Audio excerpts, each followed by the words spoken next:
Welcome to all of you. स्वागत है आप सभी लोगों का हमारे चैनल स्टडी पॉइंट 95 में। देखिए यहाँ पर हम लोग जो है घटना चक्र के करंट अफेयर की ये जो पीडीएफ को है इसको हम लोग कवर कर रहे थे। ठीक है, इसमें देख लीजिए 1 जून 2021 से लेकर 10 मई 2022 तक का करंट अफेयर इसमें सम्मिलित है। तो इस पीडीएफ को आप लोग जो है बहुत अच्छे से 2 से 3 बार पढ़ के जाइएगा, क्योंकि 2 से 3 बार कम ही होगा, आप लोग कम से कम 5 बार तो इसको पढ़ के जाइएगा ही, क्योंकि मोस्टली करंट अफेयर जो है यूपी पीसीएस के इसी बुक से आते हैं।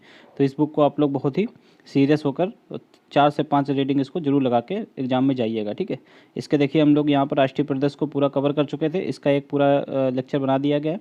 ठीक है, सबको कंपाइल करके एक ही वीडियो बना दिया गया है, उसको आप हमारे टेलीग्राम चैनल पर आकर के उसको देख सकते हैं, या फिर यहीं पर से आप लोग इसको प्राप्त कर सकते हैं। ठीक है, आज देखिए हम लोग अंतर्राष्ट्रीय प्रकरण के बारे में पढ़ेंगे। ठीक है, अंतर्राष्ट्रीय परिदृश्य में हम लोगों ने अंतर्राष्ट्रीय संबंध देख लिया था, आज हम लोग अंतर्राष्ट्रीय प्रकरण देखेंगे। देखिए यहाँ पर अंतर्राष्ट्रीय परिदृश्य में हम लोगों ने अंतर्राष्ट्रीय परिदृश्य में हम लोगों ने अंतर्राष्ट्रीय संबंधों को देख लिया था। आज हम लोग अंतर्राष्ट्रीय प्रकरण यहाँ से पढ़ेंगे। ठीक है, चलिए स्टार्ट करते हैं बिना किसी देरी के साथ। अगर आप लोगों को वीडियो अच्छा लगे तो वीडियो को लाइक जरूर कीजिएगा आप लोग, और चैनल को भी सब्सक्राइब कर लीजिए। ठीक है, चलिए स्टार्ट करते हैं। देखिए पहला है कि जो है विश्व प्रेस स्वतंत्रता सूचकांक 2022। तो विश्व प्रेस स्वतंत्रता सूचकांक जो है 2002 से प्रतिवर्ष एक फ्रांसीसी एनजीओ है, रिपोर्टर्स विदाउट बॉर्डर्स, तो इसके द्वारा प्रकाशित किया जाता है और यह सूचकांक पत्रकारों को जो है उपलब्ध स्वतंत्रता के स्तर के अनुसार विश्व के 180 देशों और क्षेत्रों को रैंकिंग प्रदान करता है। इस सूचकांक के जो है इस संस्करण का संकलन हेतु जो है आरएसएफ द्वारा एक नई पद्धति को विकसित की गई है। ये पद्धति देखिए कौन सी है। तो विश्व जो है प्रेस स्वतंत्रता की जटिलता को दर्शाने के लिए जो है सूचकांक के संकलन में 5 संकेतकों को अपनाया गया है। 5 संकेतक देख लीजिए, इसके संकेतक इंपॉर्टेंट है तो इसको आप लोग एक बार जरूर देख लीजिएगा। ठीक है, क्योंकि यह जो है यह रिपोर्ट जो है बहुत चर्चा में रहती है, इसलिए इस रिपोर्ट के आप लोग जो है जितने पैरामीटर हैं उनको भी जरूर देख लीजिएगा। बाकी में पैरामीटर ज़्यादा इंपॉर्टेंट नहीं है, जिसमें भी इंपॉर्टेंट होंगे उसमें हम आप लोगों को जरूर बता देंगे। तो इसका देखिए इंपॉर्टेंट है, इसको आप लोग पढ़ लीजिए। देखिए क्या क्या इसमें राजनीतिक संदर्भ देखा जाता है, विधिक फ्रेमवर्क और आर्थिक संदर्भ और सामाजिक सांस्कृतिक संदर्भ और सुरक्षा। तो ये 5 इसमें नए संकेतक हैं, तो इनको शामिल किया गया, ये आप लोग जरूर देख लीजिए। नेक्स्ट है इससे रिलेटेड तथ्य देख लीजिए कौन से। 3 मई 2022 को विश्व प्रेस स्वतंत्रता दिवस 2022 जो है विश्व प्रेस स्वतंत्रता सूचकांक 2022 जारी किया गया है। ठीक है, यह सूचकांक जो है इसका 20वां संस्करण है।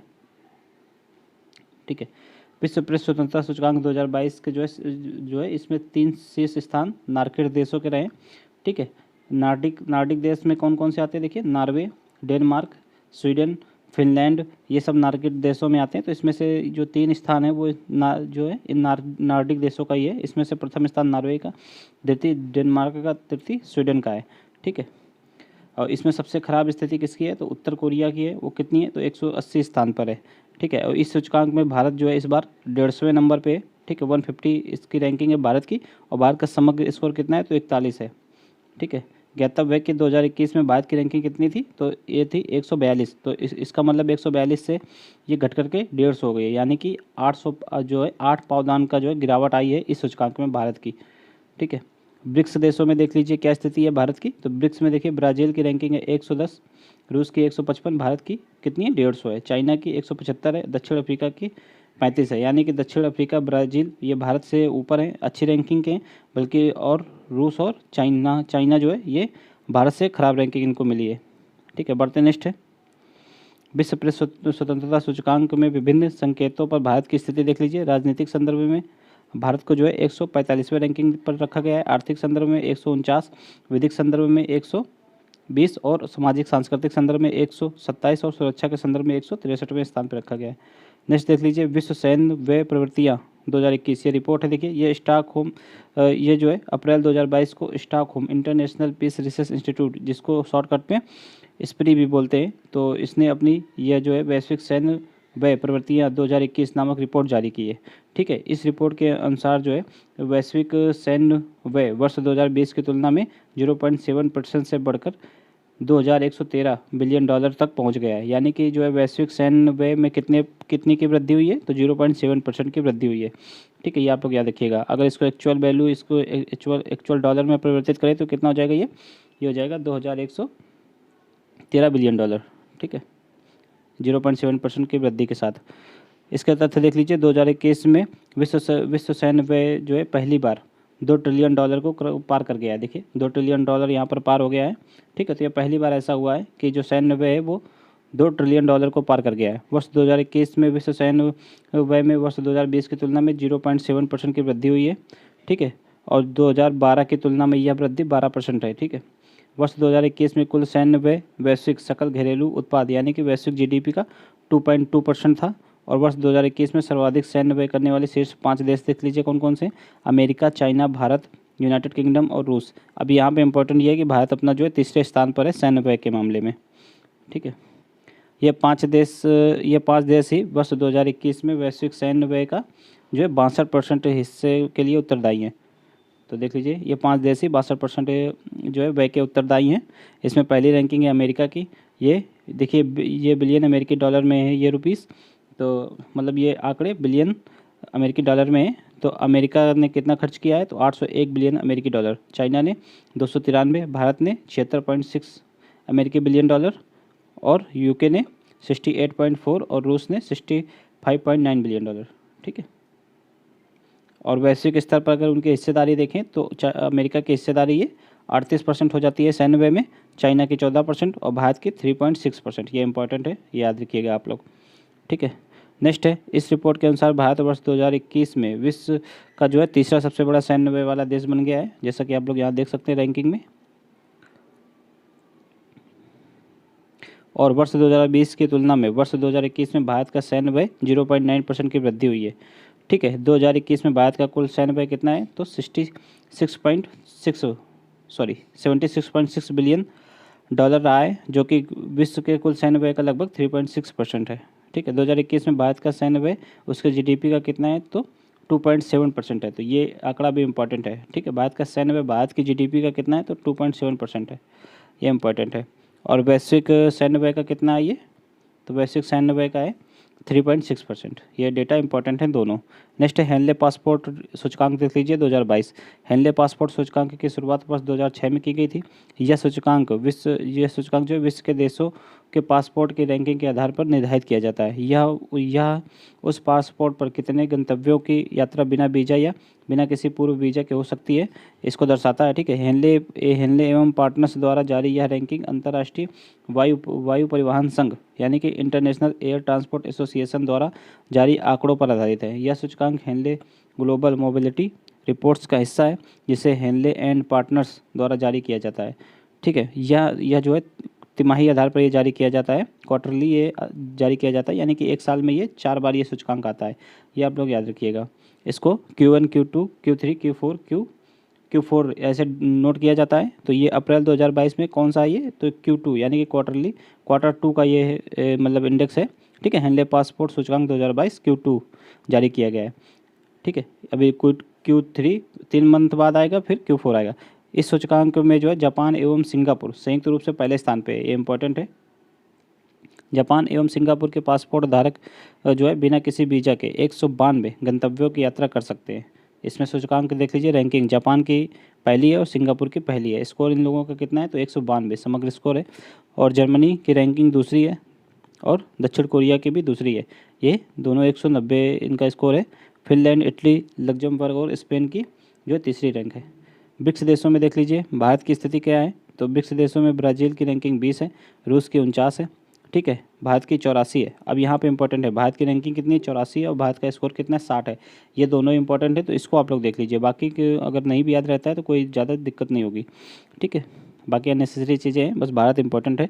भारत और जो टॉप पे वो, ठीक है। देख लीजिए भारत को वर्ष 2022 में जो है इसके Q2 में कितना स्थान मिला है, तो 84वां स्थान मिला है, और स्कोर कितना है, 60 रहा है, ठीक है। 60 मीन्स स्कोर इसका 60 मीन्स है कि भारत के जो लोग हैं वो बिना किसी पूर्व वीज़ा के विश्व के 60 देशों की यात्रा कर सकते हैं, ठीक है। विश्व प्रसन्नता रिपोर्ट 2022 देख लीजिए। वर्ष 2012 में पहली बार विश्व प्रसन्नता रिपोर्ट जारी की गई थी। किसके द्वारा जारी की गई थी, देख लीजिए। ये संयुक्त राष्ट्र पोषण विकास समाधान नेटवर्क इसके द्वारा जारी की जाती है, और इसमें गैलप वर्ल्ड पोल द्वारा प्रदत्त डेटा का भी प्रयोग किया जाता है, ठीक है। स्मरणीय तथ्य देख लीजिए, 18 मार्च 2022 को संयुक्त राष्ट्र सतत विकास समाधान network means United nation sustainable development solution network द्वारा विश्व प्रसन्नता रिपोर्ट 2022 को जो है जारी किया गया है। वर्ल्ड हैप्पीनेस रिपोर्ट 2022 इसको जारी किया गया है। इस रिपोर्ट को तैयार करने में जो है गैलप वर्ल्ड पोल द्वारा प्रदत्त डेटा का प्रयोग किया जाता है और वर्ष 2022 में इस रिपोर्ट का ये जो है 10वां संस्करण जारी किया गया है। 2022 में 10वां संस्करण, यानी कि ये कब से जारी हो रही है, 2012 से। तो ये प्रतिवर्ष जारी होती है यह रिपोर्ट। इस रिपोर्ट में 6 कारक, यह रिपोर्ट जो है 6 कारकों पर आधारित है। ये 6 कारक देख लीजिए। तो GDP per capita, social support और हेल्थी लाइफ एक्सपेक्टेंसी, ये देखिए ये ज़्यादा इंपॉर्टेंट नहीं है इसके, ठीक है, आप लोग देख सकते हैं एक बार। जिसका भी जिस सूचकांक का इंपॉर्टेंट होगा वो सूचकांक का आप लोगों को जरूर बता देंगे। इनको आप लोग रीड कर लीजिए कौन कौन से पैरामीटर हैं। नेक्स्ट है, इस रिपोर्ट में कुल जो है 146 देशों को शामिल किया गया है, ठीक है। वर्ल्ड हैप्पीनेस रिपोर्ट 2022 की रैंकिंग हेतु जो है वर्ष 2019 से वर्ष 2021 तक के अर्थात 3 वर्ष के गैपल वर्ल्ड पोल डेटा का उपयोग किया गया है, ठीक है। ये बार बार वर्ड आ रहा है, इसको एक बार आप लोग देख लीजिए, ज़्यादा इंपॉर्टेंट वैसे है नहीं, ठीक है। शीर्ष 5 देश देख लीजिए कौन कौन से हैं। फिनलैंड है, डेनमार्क है, आइसलैंड है और स्विट्जरलैंड है और नीदरलैंड है। यानी कि शीर्ष 5 देश का मतलब है कि सबसे ज़्यादा खुशहाल देश कौन सा है, तो फिनलैंड है, ठीक है। इसका स्कोर कितना है, 7.821। बस एक ही इम्पोर्टेंट है इसमें, देख लीजिए। सबसे कम खुशहाल देश में एक सबसे निचले स्थान पे कौन आता है, तो अफगानिस्तान। पूरे 146 देशों में इसकी रैंकिंग 146 है, ठीक है। तो सबसे कम खुशहाल देश अफगानिस्तान है। उसके पास उस जस्ट मतलब सेकंड लास्ट है कौन सा, लेबनान है। फिर उसके जस्ट ऊपर है कौन सा, जिम्बाब्वे, रवांडा और बोत्सवाना, ठीक है। अब भारत को इस रैंकिंग में जो है 136वां स्थान मिला है और भारत का स्कोर कितना है, तो 3.777 है, ठीक है। उल्लेखनीय है कि वर्ल्ड हैप्पीनेस रिपोर्ट 2021 में भारत का स्कोर कितना था, तो ये 139वां था, यानी कि 3 स्थानों का इसमें सुधार हुआ है, ठीक है। लगातार 5वीं बार फिनलैंड जो है इसमें प्रथम स्थान पर रहा है, ये आप लोग याद रखिएगा। नेक्स्ट है, अंतर्राष्ट्रीय शस्त्र हस्तांतरण प्रवृत्तियाँ 2021 देख लीजिए।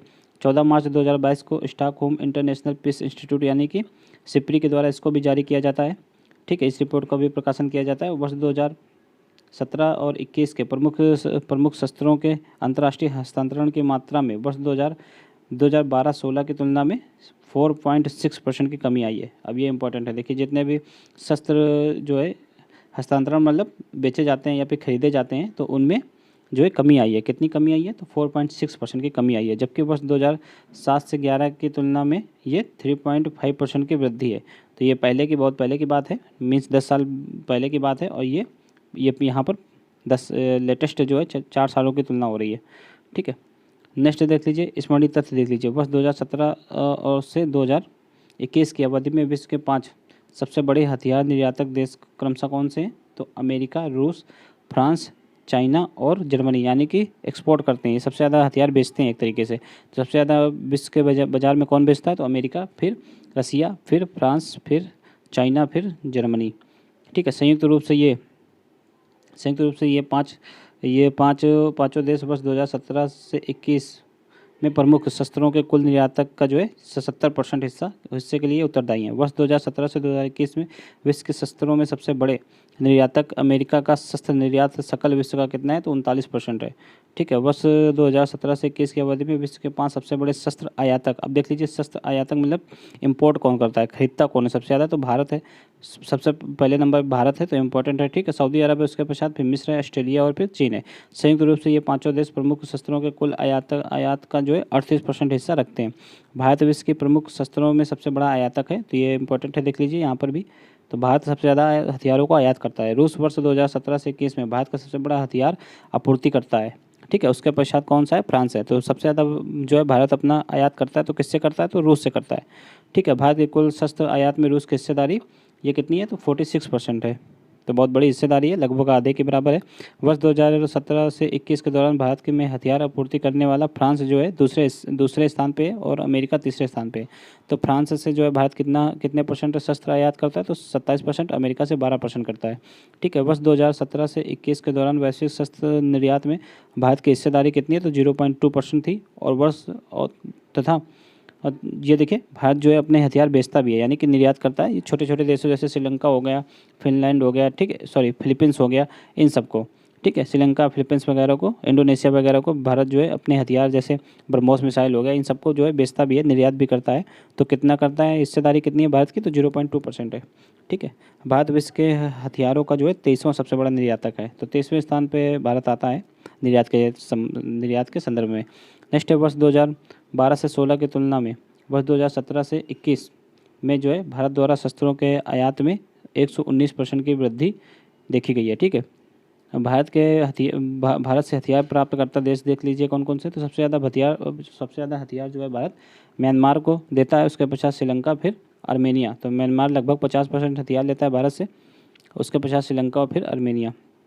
नेक्स्ट है वैश्विक आतंकवाद सूचकांक 2022। मार्च 2022 में Institute for Economics and Peace, ठीक है, द्वारा वैश्विक आतंकवाद सूचकांक ग्लोबल टेररिज्म इंडेक्स 2022 जारी किया गया है। ठीक है। किसके द्वारा, तो Institute for Economic and Peace के द्वारा प्रतिवर्ष जारी किया जाने वाला यह सूचकांक का 9वां संस्करण है। यहाँ पर क्या देखिएगा। नेक्स्ट है इससे रिलेटेड तथ्य देख लीजिए। फैक्ट कौन से इंपॉर्टेंट है। यह सूचकांक विश्व के 163 देशों, यानी कि इनकी आबादी कितनी हो जाएगी, 163 देशों की 99.7% को कवर करता है। यह सूचकांक के आतंकवाद के प्रभाव का अध्ययन एवं विश्लेषण करता है। रिपोर्ट के अनुसार वर्ष 2021 में आतंकवाद से मरने वालों की संख्या कितनी है, तो 7,142 है। उपरोक्त आंकड़ा वर्ष 2020 की तुलना में 1.1% की गिरावट दर्शाता है। ठीक है। रिपोर्ट के अनुसार इस्लामिक स्टेट वर्ष 2021 में विश्व के सबसे घातक आतंकी समूहों में शामिल है। ठीक है। नवीनतम सूचकांक में लगातार तीसरे वर्ष अफगानिस्तान सर्वाधिक आतंकवाद प्रभावित देशों में से रहा है। सर्वाधिक आतंकवाद प्रभावित देश कौन सा है, अफगानिस्तान। जैसा कि आप लोग देख ही सकते हैं, तालिबान का शासन वहाँ पे स्थापित हो गया है, तो सबसे ज़्यादा प्रभावित देश अफगानिस्तान ही रहा है। सूचकांक में भूटान, सिंगापुर, संयुक्त अरब अमीरात, बेलारूस समेत 71 देशों को 0 स्कोर, यानी कि यहाँ पर आतंकवाद एक भी नहीं है। ठीक है। ये आतंकवाद से अप्रभावित देश हैं। तो अपना जो पड़ोसी है उसको याद कर लीजिए आप लोग, भूटान है। ठीक है। नेक्स्ट है आतंकवाद में सर्वाधिक प्रभावित देश देख लीजिए। अफगानिस्तान सबसे ज़्यादा प्रभावित है, उसके पश्चात इराक है, फिर सोमालिया है। ठीक है। अब भारत की स्थिति देख लीजिए, यहाँ पर क्या है। वैश्विक आतंकवाद सूचकांक 2022 में भारत जो है 12वें स्थान पर रहा है। ठीक है। नेक्स्ट है मेडागास्कर CDRI का नया सदस्य बन गया। CDRI means coalition for disaster resilient infrastructure. ठीक है। आपदा प्रतिरोधी संरचना के लिए संगठन। ठीक है। राष्ट्रीय सरकारों, संयुक्त राष्ट्र की एजेंसियों व कार्यक्रमों, बहुपक्षीय विकास बैंकों, निजी क्षेत्र एवं शैक्षणिक संस्थानों आदि की एक साझेदारी है यह। ठीक है। 23 सितंबर 2019 को न्यूयॉर्क में आयोजित संयुक्त राष्ट्र जलवायु कार्यवाही शिखर वार्ता 2019 के दौरान प्रधानमंत्री नरेंद्र मोदी ने इस संगठन की शुरुआत की घोषणा की थी। तो देखिए अपने भारत के प्रधानमंत्री ने की थी इस जो है संगठन की शुरुआत की घोषणा, तो इसलिए ये संगठन इंपॉर्टेंट हो जाता है। इसमें शामिल होने वाला एक एक देश जो है इंपॉर्टेंट हो जाएगा। ठीक है। CDRI का सचिवालय भी देखिए अपने नई दिल्ली में। ठीक है। तो ये यहाँ पे स्टार लगा लीजिए, इंपॉर्टेंट है, ये फैक्ट पूछा जा सकता है। स्मरणीय तथ्य देख लीजिए। मार्च 2022 में मेडागास्कर जो है CDRI का नया सदस्य बना है। तो कौन बना है, मेडागास्कर बना है। इस प्रकार अब CDRI के सदस्य कितने हो गए, 30 हो गए हैं। ठीक है। 30 देशों के अतिरिक्त 7 अंतर्राष्ट्रीय संगठन भी इसके सदस्य हैं। अंतर्राष्ट्रीय संगठन देख लीजिए, एशियाई विकास बैंक है। ठीक है। विश्व बैंक समूह है, UNDP है। आपदा जोखिम निम्नीकरण हेतु जो है संयुक्त राष्ट्र कार्यालय, आपदा प्रतिरोधी सोसाइटीज हेतु निजी क्षेत्र गठबंधन है, जलवायु प्रतिरोधी निवेश हेतु गठबंधन है और यूरोपीय संघ है। ठीक है। उल्लेखनीय है कि CDRI के 12 संस्थापक सदस्य कौन कौन से हैं। Australia, Bhutan, Fiji, Indonesia, Italy, Japan, Maldives, Mexico, ठीक है, मंगोलिया, रवांडा, श्रीलंका और UK है। बढ़ते नेक्स्ट है UAE देखिए FATF के ग्रे लिस्ट में शामिल हो गया है, ग्रे सूची में। ठीक है। फाइनेंशियल एक्शन टास्क फोर्स जो है वैश्विक मनी लॉन्ड्रिंग और आतंकी वित्त पोषण पर नज़र रखने वाली एक संस्था है। ठीक है। जो जितनी भी वैश्विक मनी लॉन्ड्रिंग होती है और आतंक को जो वित्त पोषित करते हैं उन पर नज़र रखने के लिए FATF है। ठीक है। यह गैर कानूनी गतिविधियों की रोकथाम हेतु इस अंतर सरकारी निकाय तथा अंतर्राष्ट्रीय मानकों का निर्धारण किया जाता है। वर्ष 1989 में पेरिस में आयोजित G7 शिखर सम्मेलन में शामिल राष्ट्रों की पहल पर जो है FATF की स्थापना की गई थी। कब की गई थी, तो 1989 में की गई थी। G7 के शिखर सम्मेलन के राष्ट्रों की यह पहल है। ठीक है। स्मरणीय तथ्य देख लीजिए। 2 से 4 मार्च 2022 के मध्य फ्रांस की राजधानी पेरिस में फाइनेंशियल एक्शन टास्क फोर्स की जो है 6ठी पूर्ण बैठक संपन्न हुई। तो ये संपन्न बैठक कहाँ पे हुई, तो पेरिस में। क्वेश्चन देखिए ऐसे भी आ सकता है कि UAE को हाल ही में ग्रे लिस्ट में शामिल किया गया है, तो यह बैठक कहाँ पे संपन्न हुई थी FATF की, तो कहाँ पे हुई थी, तो पेरिस में हुई थी। पेरिस के बैठक में इसको जो है यूएई को शामिल किया गया इसमें। यूएई जो है ग्रे लिस्ट में शामिल हो गया है, जबकि जिम्बाब्वे ग्रे सूची से बाहर हो गया है, तो ये भी इंपॉर्टेंट हो जाता है। पाकिस्तान ग्रे सूची में बनाए रखने का निर्णय लिया गया है। वर्तमान में कुल 23 देश जो है ग्रे सूची में शामिल है। देखिए ये दो प्रकार की सूची जारी करता है अपना, एक ग्रे सूची एक ब्लैक लिस्ट, ठीक है, एक ग्रे लिस्ट एक ब्लैक लिस्ट। तो गौरतलब है कि वर्ष 2018 में पाकिस्तान मनी लॉन्ड्रिंग एवं आतंकवाद के वित्त पोषण को रोकने में विफल रहा है, इस कारण ये इस सूची में 2018 से ही शामिल है। उल्लेखनीय है कि ग्रे सूची को आधिकारिक तौर पर ज्यूरिसडिक्शन अंडर इंक्रीज्ड मॉनिटरिंग के नाम से भी जाना जाता है। ठीक है, नेक्स्ट है, इस सूची में शामिल देश जो है FATF के साथ सक्रिय रूप से कार्य करते हैं, जिससे उनके शासन पद्धति में उपस्थित रणनीतिक कमियों को दूर किया जा सके और मनी लॉन्ड्रिंग, आतंकवाद, वित्त पोषण एवं प्रसार आदि से सफलतापूर्वक निपटा जा सके। ठीक है, ध्यान देने योग्य बात यह है कि इस सूची में शामिल किया जाना संबंधित देश के लिए एक चेतावनी के रूप में कार्य करता है कि उसे भविष्य में ब्लैक सूची में शामिल किया जा सकता है। ठीक है, सबसे पहले ग्रे लिस्ट में किसी भी देश को शामिल किया जाता है, उसके पश्चात अगर वो तब भी अपने यहाँ आतंक को वित्त पोषित करता है तो उसको ब्लैक लिस्ट में भी डाला जा सकता है। ठीक है, ज्ञातव्य है कि ब्लैक सूची को आधिकारिक रूप से जो है high risk jurisdiction subject to a call for action के नाम से भी जाना जाता है। ठीक है, वर्तमान में ईरान और democratic people Republic of Korea यानी कि उत्तर कोरिया, ठीक है, को इसमें शामिल किया गया है। देखिए नेक्स्ट है रूस यूक्रेन टकराव। ठीक है, यूक्रेन ऐतिहासिक रूप से जो है रूस का हिस्सा रहा है। सोवियत संघ के पतन के बाद ही यूक्रेन की भाषा संस्कृति के देखिए सोवियत संघ के पतन के बाद भी यूक्रेन में जो है रूसी भाषा संस्कृति के लोगों का प्रभाव रहा है। ठीक है, पर रूस और यूक्रेन के टकराव का प्रमुख कारण शीत युद्ध के खात्मे के बाद से, ठीक है, मुख्यतः सोवियत संघ के पतन के बाद से पूर्वी यूरोप के देशों तथा शीत युद्ध के दौरान सोवियत के प्रभाव में रहे देशों को नाटो में शामिल करने की कोशिश है। ठीक है, यह इसका प्रमुख कारण है टकराव का। तथ्य देख लीजिए, 24 फरवरी 2022 को रूस ने यूक्रेन पर अपना पहला सैन्य ऑपरेशन शुरू किया। उल्लेखनीय है कि रूस ने यूक्रेन के विरुद्ध औपचारिक रूप से युद्ध की घोषणा नहीं की है।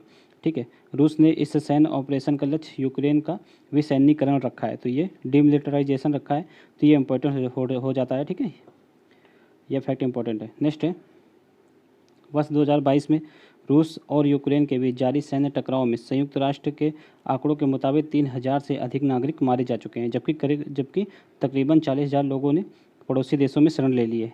इसमें जो है 90% जो है महिलाएं और बच्चे हैं। संयुक्त राष्ट्र का अनुमान है कि अन्य 65 लाख लोग यूक्रेन के भीतर ही विस्थापित हुए हैं। रूस यूक्रेन टकराव के समय में विश्व का शांति संतुलन कुछ इस तरह है कि अमेरिका सहित पश्चिमी यूरोपीय देशों ने रूस पर जो है व्यापक आर्थिक प्रतिबंध लगाए हैं। ठीक है, जबकि रूस के इस हमले का बेलारूस, सीरिया, म्यांमार और उत्तर कोरिया ने खुलकर समर्थन किया है, जबकि क्यूबा, वेनेजुएला ने इस संकट के लिए अमेरिका को जिम्मेदार ठहराकर परोक्ष रूप से रूस का समर्थन किया है।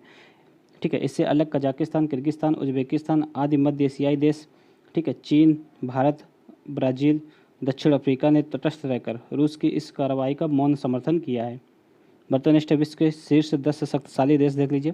US news and world report, ठीक है, BAB ग्रुप, पेंसिल्वेनिया विश्वविद्यालय के वाटर्न स्कूल द्वारा संयुक्त रूप से विश्व के सबसे शक्तिशाली देशों की एक सूची तैयार की गई है। इसमें सैन्य गठबंधन, अंतर्राष्ट्रीय गठबंधन, राजनीतिक प्रभाव, आर्थिक प्रभाव, नेतृत्व जैसे मापदंडों के आधार पर देशों को रैंकिंग दी गई है। इस सूची के अनुसार वर्ष 2021 के शीर्ष 10 शक्तिशाली देशों में क्रमशः संयुक्त राज्य अमेरिका सबसे टॉप पे इसमें, फिर चाइना, फिर रूस है, फिर Germany, United kingdom, Japan, France, दक्षिण कोरिया, सऊदी अरब, संयुक्त राज्य अमीरात है। अब इम्पॉर्टेंट फैक्ट यहाँ पे ये है कि देखिए संयुक्त राज्य अमेरिका जो है USA के पश्चात चाइना है। यहाँ पर गलती से आप लोग रूस मत लगा दीजिएगा, इसमें कन्फ्यूज मत होइएगा। तो यही यहाँ पर याद करने वाला फैक्ट है कि USA के पश्चात चाइना, फिर रूस है, फिर जर्मनी, फिर UK, जापान, फ्रांस है। ठीक है, भारत इस सूची में जो है 13वें स्थान पर है। वर्ष 2020 में $20.93 ट्रिलियन की GDP और $778 बिलियन के सबसे बड़े सैन्य बजट के साथ USA जो है सबसे बड़ी अर्थव्यवस्था है। अंतर्राष्ट्रीय बौद्धिक संपदा सूचकांक 2022 देख लीजिए। विश्व के सबसे बड़े व्यापारिक समूह US चैम्बर ऑफ कॉमर्स, ठीक है, के वैश्विक नवाचार नीति केंद्र ग्लोबल इनोवेशन पॉलिसी सेंटर द्वारा अंतर्राष्ट्रीय बौद्धिक संपदा सूचकांक 2012 को जारी किया गया है। तो किसने जारी किया है इसको? ग्लोबल इनोवेशन पॉलिसी सेंटर के द्वारा इसको जारी किया गया है। ठीक है, तथ्य देख लीजिए, फरवरी 2022 में यूएस चैम्बर ऑफ कॉमर्स के वैश्विक नवाचार नीति केंद्र द्वारा अंतर्राष्ट्रीय बौद्धिक संपदा सूचकांक 2022 को जारी किया गया है। इस सूचकांक में भारत जो है 43वें स्थान पर रहा है। ठीक है, इस सूचकांक में विश्व के 55 अर्थव्यवस्थाओं को शामिल किया गया है। इसमें 50 विभिन्न संकेतों के आधार पर 55 देशों को बौद्धिक संपदा और संरचना मूल्यांकन किया गया है। तो इसमें भारत का स्थान कितना है, तो 43वां है। 55 देशों में 43 नंबर पे भारत रहा है। ठीक है, बौद्धिक संपदा के मामले में। अमेरिका देखिए टॉप पे, यूके सेकंड टॉप पे, फिर जर्मनी, स्वीडन, फ्रांस क्रमशः 5 नंबर तक हैं। तो अमेरिका टॉप पे, इसका स्कोर कितना है, 95.48। बाकी इंपॉर्टेंट नहीं है ज़्यादा। आर्थिक स्वतंत्रता सूचकांक 2022 देख लीजिए। सर्वप्रथम वर्ष 2055 में प्रकाशित आर्थिक स्वतंत्रता सूचकांक एक वार्षिक रिपोर्ट है। ठीक है, इंडेक्स ऑफ इकोनॉमिक फ्रीडम, ये एक वार्षिक रिपोर्ट है। इसका प्रकाशन जो है वाशिंगटन डीसी स्थित थिंक टैंक, क्या कौन सा, तो द हेरिटेज फाउंडेशन द्वारा किया जाता है। तो इंपॉर्टेंट है कि द हेरिटेज फाउंडेशन द्वारा जो है इस इंडेक्स का प्रकाशन किया जाता है। ठीक है, इस सूचकांक के तहत जो है विश्व के देशों की आर्थिक स्वतंत्रता का मापन 4 व्यापक नीतिगत क्षेत्रों और तथा 12 मात्रात्मक और एवं गुणात्मक घटकों के आधार पर किया जाता है। ठीक, तो ये इम्पोर्टेंट है। इसका जो है जिनका विवरण निम्नवत है। तो विधि का शासन देखा जाता है इसमें, यानी कि विधि का नियम। ठीक है, सरकार का आकार, नियामक दक्षता और खुले बाजार। तो इस संदर्भ में इनको रैंकिंग दी जाती है। ठीक है, इन तथ्यों के आधार पर। नेक्स्ट है, तथ्य देख लीजिए। 14 फरवरी 2022 को आर्थिक स्वतंत्रता सूचकांक 2022 जारी किया गया है। ये इसका 28वां संस्करण है। ठीक है, 1 जुलाई 2020 से 30 जून 2021 के दौरान विश्व के 184 स्वायत्त देशों की आर्थिक नीतियाँ और स्थिति की तुलनात्मक अध्ययन के द्वारा इसको प्रस्तुत किया गया है। ठीक है, 7 देश, Singapore, Switzerland, Ireland, New Zealand, Luxembourg, ठीक है, ताइवान और एस्टोनिया को अत्यधिक उच्च आर्थिक स्वतंत्रता स्कोर, यानी कि 80 से अधिक इनको स्कोर दिया गया है। ठीक है, प्राप्त हुआ है और उन्हें आर्थिक रूप से स्वतंत्र की श्रेणी में वर्गीकृत किया गया है। तो ये 7 देश इंपॉर्टेंट है, देख लीजिए आप लोग एक बार। ठीक है, 50 से जो है 59.9 के मध्य स्कोर प्राप्त करने वाले 57 अर्थव्यवस्थाओं को गैर स्वतंत्र यानी कि मोस्टली अनफेयर की श्रेणी में शामिल किया गया इनको। ब्राज़ील, अर्जेंटीना जैसे प्रमुख अर्थव्यवस्थाएं इसी श्रेणी में है। ठीक है, भारत किस में है, तो मोस्टली अनफेयर कंट्री में है भारत। और सिंगापुर को विश्व की सबसे स्वतंत्र अर्थव्यवस्था घोषित किया गया है। ठीक है, इस सूचकांक में भारत का जो है स्कोर कितना है, तो स्कोर है 53.9। ठीक है, और स्थान कितना है, तो 131वां स्थान दिया गया है भारत को। ये इंपॉर्टेंट है कि आर्थिक स्वतंत्रता सूचकांक में स्कोर कितना है, तो 131वां स्थान है भारत का, रैंकिंग 131 है और स्कोर 53.9 है। भ्रष्टाचार बोध सूचकांक 2021 देख लीजिए। भ्रष्टाचार बोध सूचकांक वैश्विक स्तर पर विश्व के विभिन्न देशों के सार्वजनिक क्षेत्र में भ्रष्टाचार के स्तरों के तुलनात्मक आकलन हेतु एक महत्वपूर्ण मानक है, जो संबंधित देशों के भीतर एवं बाहर उद्यमियों, विशेषज्ञों में प्रश्न पूछकर, ठीक है, सर्वेक्षण विधि द्वारा तैयार किया जाता है। अंतर्राष्ट्रीय गैर सरकारी संगठन ट्रांसपेरेंसी इंटरनेशनल जिसका मुख्यालय बर्लिन में, जर्मनी में, ठीक है, द्वारा वर्ष 1995 से प्रतिवर्ष जो है भ्रष्टाचार बोध सूचकांक जारी किया जा रहा है। तो भ्रष्टाचार बोध सूचकांक किसके द्वारा जारी किया जाता है, तो ट्रांसपेरेंसी इंटरनेशनल के द्वारा जारी किया जाता है। ठीक है, इसका जो है मुख्यालय बर्लिन में। ट्रांसपेरेंसी इंटरनेशनल द्वारा 25 जनवरी 2022 को इसका 27वां वार्षिक भ्रष्टाचार बोध सूचकांक जारी किया गया है। इस सूचकांक में 180 देश और क्षेत्रों को रैंकिंग प्रदान की गई है। 0 से 100 तक को इसमें रैंकिंग दी गई है। 0 का मतलब सबसे ज़्यादा भ्रष्ट और 100 का मतलब सर्वाधिक ईमानदार। ठीक है, ये आप लोग याद रखिएगा। इस सूचकांक में किसी भी देश को पूर्णतः भ्रष्ट मुक्त होने का स्कोर नहीं मिला है। ठीक है, अर्थात कोई भी देश भ्रष्टाचार बोध सूचकांक में 100 अंक का स्कोर अर्जित नहीं कर सका है। सूचकांक में शामिल देशों का जो औसत स्कोर कितना है, 43 है, जबकि क्षेत्रीय आधार पर पश्चिमी यूरोप और यूरोपीय यूनियन का औसत स्कोर 66 है के साथ ही यह शीर्ष पर है। तो सबसे कम भ्रष्टाचार कहाँ पे है, अगर क्षेत्र की बात करें तो पश्चिमी यूरोप एवं यूरोपीय यूनियन का है। ठीक है, जबकि उप सहारा अफ्रीका 33 के औसत स्कोर के साथ सबसे ज़्यादा भ्रष्ट है। ठीक है, सबसे ज़्यादा भ्रष्ट में है यह। इस सूचकांक में डेनमार्क, फिनलैंड, न्यूजीलैंड 88 अंकों के साथ संयुक्त रूप से प्रथम स्थान पे है। ठीक है, भ्रष्टाचार में प्रथम 3 है, डेनमार्क, फिनलैंड और न्यूजीलैंड, ये प्रथम रैंकिंग पे है। ठीक है, यानी कि यहाँ पर भ्रष्टाचार बहुत ही कम है। इस सूचकांक में केवल 11 अंक प्राप्त कर दक्षिणी सूडान जो है अंतिम स्थान पे है। सबसे ज़्यादा भ्रष्ट देश कौन सा है, तो दक्षिण सूडान। इस सूचकांक में भारत को मालदीव के साथ संयुक्त रूप से जो 50वीं रैंकिंग हासिल हुई है। तो इस भारत का स्कोर कितना है, 40 है। तो भारत देखिए किसके साथ है यहाँ पर, तो मालदीव के साथ 50वीं रैंकिंग के साथ जो है 50वें स्थान पे है। नेक्स्ट है दुर्गा पूजा। मानवता की एक अमूर्त विरासत, सांस्कृतिक विरासत है। महत्वपूर्ण सांस्कृतिक विरासत के संरक्षण हेतु अंतर सरकारी समिति की 16वीं वार्षिक बैठक जो है 13 से 18 दिसंबर 2021 के मध्य पूर्णतः ऑनलाइन माध्यम से संपन्न हुई। इस बैठक के दौरान कुल 47 नई विरासतों को यूनेस्को के जो है अमूर्त सांस्कृतिक विरासत सूचियों में शामिल किया गया है। इस प्रकार अब तक यूनेस्को की अमूर्त सांस्कृतिक विरासत सूचियों में 140 देशों की कुल एक जो है 630 विरासतें शामिल हो चुकी हैं। स्मरणीय तथ्य देख लीजिए। वार्षिक बैठक के दौरान कोलकाता की दुर्गा पूजा को मानवता की अमूर्त सांस्कृतिक विरासत की जो है प्रतिनिधि सूची में शामिल किया गया है। दुर्गा पूजा भारत की जो है 14वीं ऐसी अमूर्त सांस्कृतिक विरासत है जिसे यूनेस्को ने इस सूची में शामिल किया गया है। तो भारत में जो है 14 ऐसे सांस्कृतिक स्थल जो है विरासत इसमें शामिल हो चुके हैं। यूनेस्को की जो है अमूर्त सांस्कृतिक विरासतों की सूची जो है निम्नवत है, देख लीजिए आप लोग। सबसे पहले जो है रामलीला को 2008 में, और वैदिक मंत्रोच्चारण को भी 2008 में, और कुट्टियम ये सांस्कृतिक नाट्य कला है, इसको भी 2008 में शामिल किया गया था। तो ये कौन सा कब शामिल हुआ था ये इंपॉर्टेंट नहीं है, बस आप लोग देख लीजिए इसमें शामिल कौन कौन से हैं। ठीक है, रम्मन है, मोडियट्टू है, कालबेलिया है, छऊ नृत्य है, लद्दाख का बौद्ध मंत्रोच्चारण है, संकीर्तन है, कहाँ पे होता है, मणिपुर में होता है। पंजाब का जडियाल गुरु ठठेरों द्वारा पारंपरिक रूप से पीतल और तांबे के बनाए गए बर्तनों की शिल्पकला है। योग है, नौरोज है, और कुंभ मेला को 2017 में, और कोलकाता की दुर्गा पूजा को 2021 में शामिल किया गया है। नेक्स्ट है time person of the year 2021। वर्ष 1923 में स्थापित टाइम पत्रिका द्वारा वर्ष 2027 से प्रतिवर्ष time person of the year का चुनाव होता है।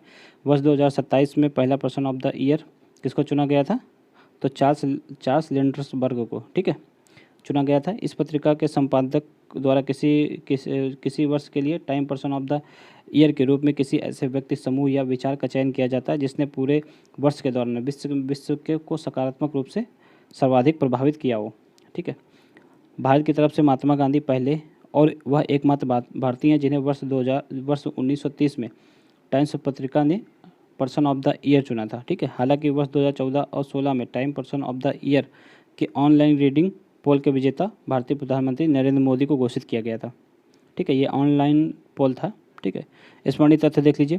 13 दिसंबर 2021 को अमेरिका के प्रतिष्ठित अंतर्राष्ट्रीय टाइम्स द्वारा वर्ष 2021 के times person of the year की घोषणा की गई है।